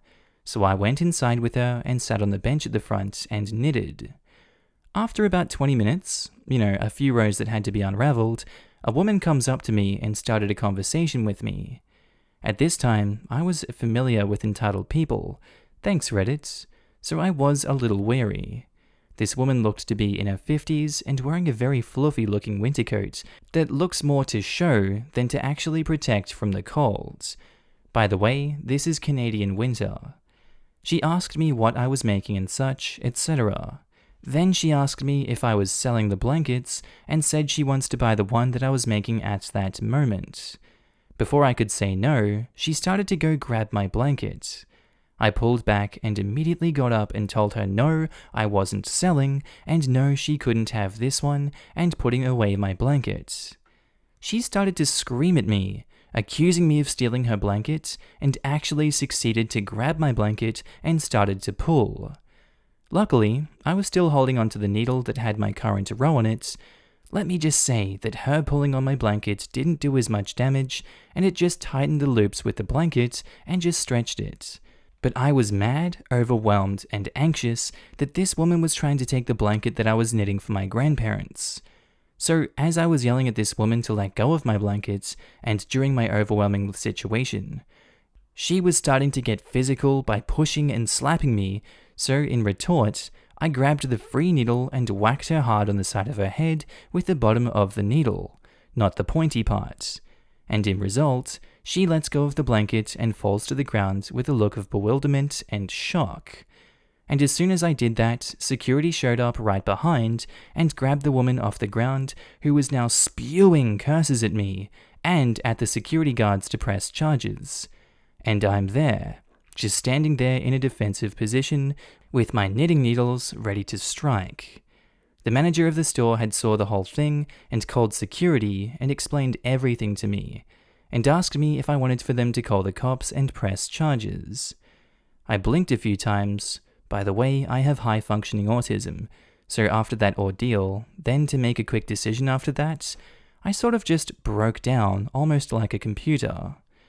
I looked at the manager and told him no, because I didn't want this to get big, all because of a blanket, but the woman was removed from the premise, and she was banned with that store and all of the sisters' stores in the area. And my mum got her whole shopping trip, close to $200 worth of food, almost free. And the manager gave us like half a year worth of comp groceries for the troubles. So yeah, also have to explain to my mum why her trip was discontinued and why I was flustered as hell in itself. My mum was super ticked that had happened. But seriously, this is the first time I have ever encountered an entitled person before. Edit, wow, this blew up my phone after waking up and it really shook me.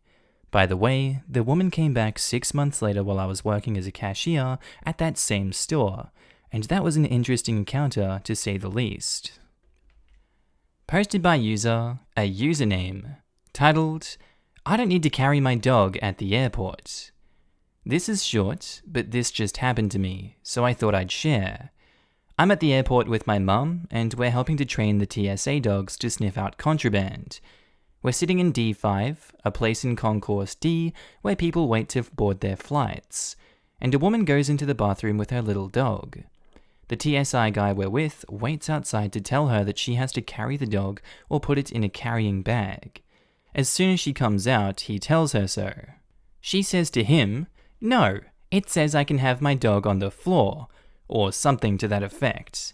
He just has this look on his face like, "Mate, I've worked here for years. With the same announcement about this going off every 15 minutes, you can't tell me what to do." And as if to prove his point, an announcement came through, echoing the whole concourse.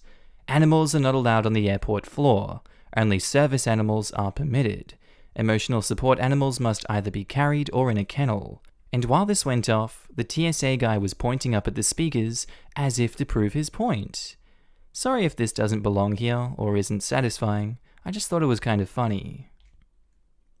Posted by user JLJeffrey06, titled, "Street Performer Embarrasses Entitled Parent in Front of Crowd." Our cast are entitled parent Karen, SP is the street performer. Backstory. Me and my family were visiting Yorkshire as a holiday 2 or 3 years ago, and were walking down to a touristy type street place when we noticed a large crowd up ahead. A street performer had set himself up in the middle of the crossroad area, so he was hard to miss. My family and I had just bought some lunch, so we sat down on a bench nearby and watched him while we ate. He was doing the usual street performer type stuff, juggling and fire eating, the type of stuff that looked dangerous but actually was performed hundreds of times a day. Just as street performer was about to do a sword swallow, enter entitled parent. "This is so fake, I bet that sword bends or whatever." Entitled parent then pushed her way to the front of the crowd until she was stood right next to the SP. He says, "Maybe it is. Would you like me to run it through your heart, and maybe then we can debate over whether it's fake or not?" Entitled parent stares at him like street performers just dropped his pants and crapped on her shoes. "It's people like you who are ruining society. Probably don't even have an education. I'll have you know that I graduated university, majoring in engineering, but didn't really enjoy it, so I turned to performing." "And does your, air quotes, performing provide you with enough money?" Smiling smugly. "Well, yes it does. I have a house and a wife with a kid, so I'd say I'm pretty well off. How much do you earn, if you don't mind me asking?" Entitled parent mutters something very low, considering she stood there in designer clothes. Don't ask which brand, I don't know or care. "Well then, looks like you'll be needing this." Picks up hat that has probably around 200 pound in it. Entitled parent turned away horrified and says, "I don't need your filthy stolen money. I get all the money I need selling essential oils." "Oh yes, essential oils. Fragrance of fake and perfume to scam. I love your newest release, Odor Pyramid Scam. In that case, you won't need this." Puts hat down.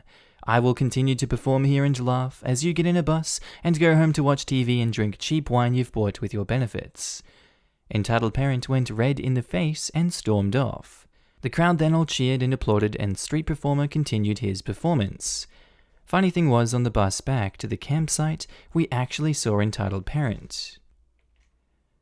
Posted by user FredZRed, titled, "Karen won't help a blind man because he's too useless to find it himself." This happened to my friend, who we'll call Bill. Bill became fully blind in his early 20s from macular degeneration. He's now in his early 50s, and although he does a great job of getting around, he has a seeing eye dog who does a good job getting him around town, he does have trouble with things sometimes. His hearing is really good, and he can usually recognize my voice and the sound of my power wheelchair. I'm a C4 to 5 incomplete quadriplegic with an acquired brain injury. The damage to the optic nerve in my brain caused half of one eye to become fully blind, and the rest of my sight was affected. Even though I can see well enough, my hearing is extremely sensitive, and I can hear things from a long way away. A while back, before COVID, I was downtown doing some shopping. I was in the grocery store when I heard some commotion in another aisle, so I went to investigate. I could hear Bill and another woman talking, and as I rounded the corner, it was Bill, his dog standing defensively in front of him, and a textbook Karen standing near the chips and biscuits. Their conversation went something like this. It was a while ago, so the dialogue won't be exact. "Miss, please, find someone who works here or get your damn dog to find what you want. It's not my fault you're too useless to know where things are." "What? Excuse me, what in the hell is your problem?" "Oh, goody, it's the cripple parade to the rescue." Me, ignoring Karen, "Bill, it's OP. Are you okay?" I asked this woman if she could help me find the chips, and she started yelling at me to find it myself. Bill wears sunglasses, and it's visibly obvious that he's blind. I'm extremely angry at this point, and I say, "What the hell is your problem, ma'am? Did you wake up with your panties in a twist or something? Ignorance and stupidity, although plausible, doesn't count as disabilities. So how about you run along and let me help? Because clearly I'm more capable of navigating the store than you.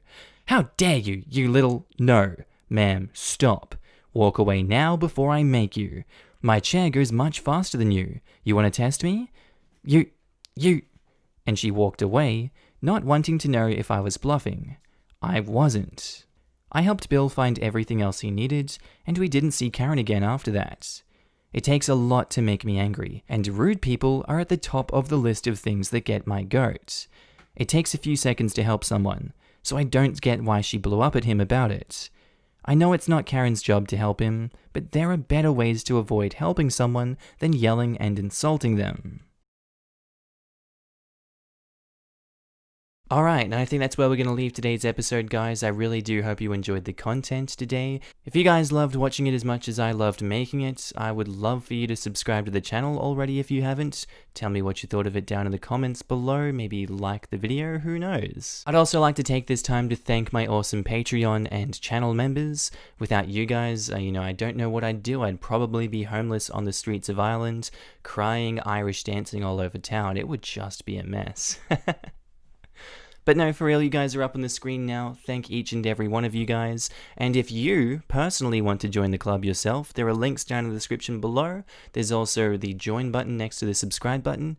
Small monthly fee, but hey, it goes a long way to help me create more awesome content. Well, with that said, guys, I hope you do have a lovely day, night, sleep, evening, day at work, day at school, whatever you're up to. I hope you keep awesome today. You're looking amazing, and I will see you in the next video. Bye.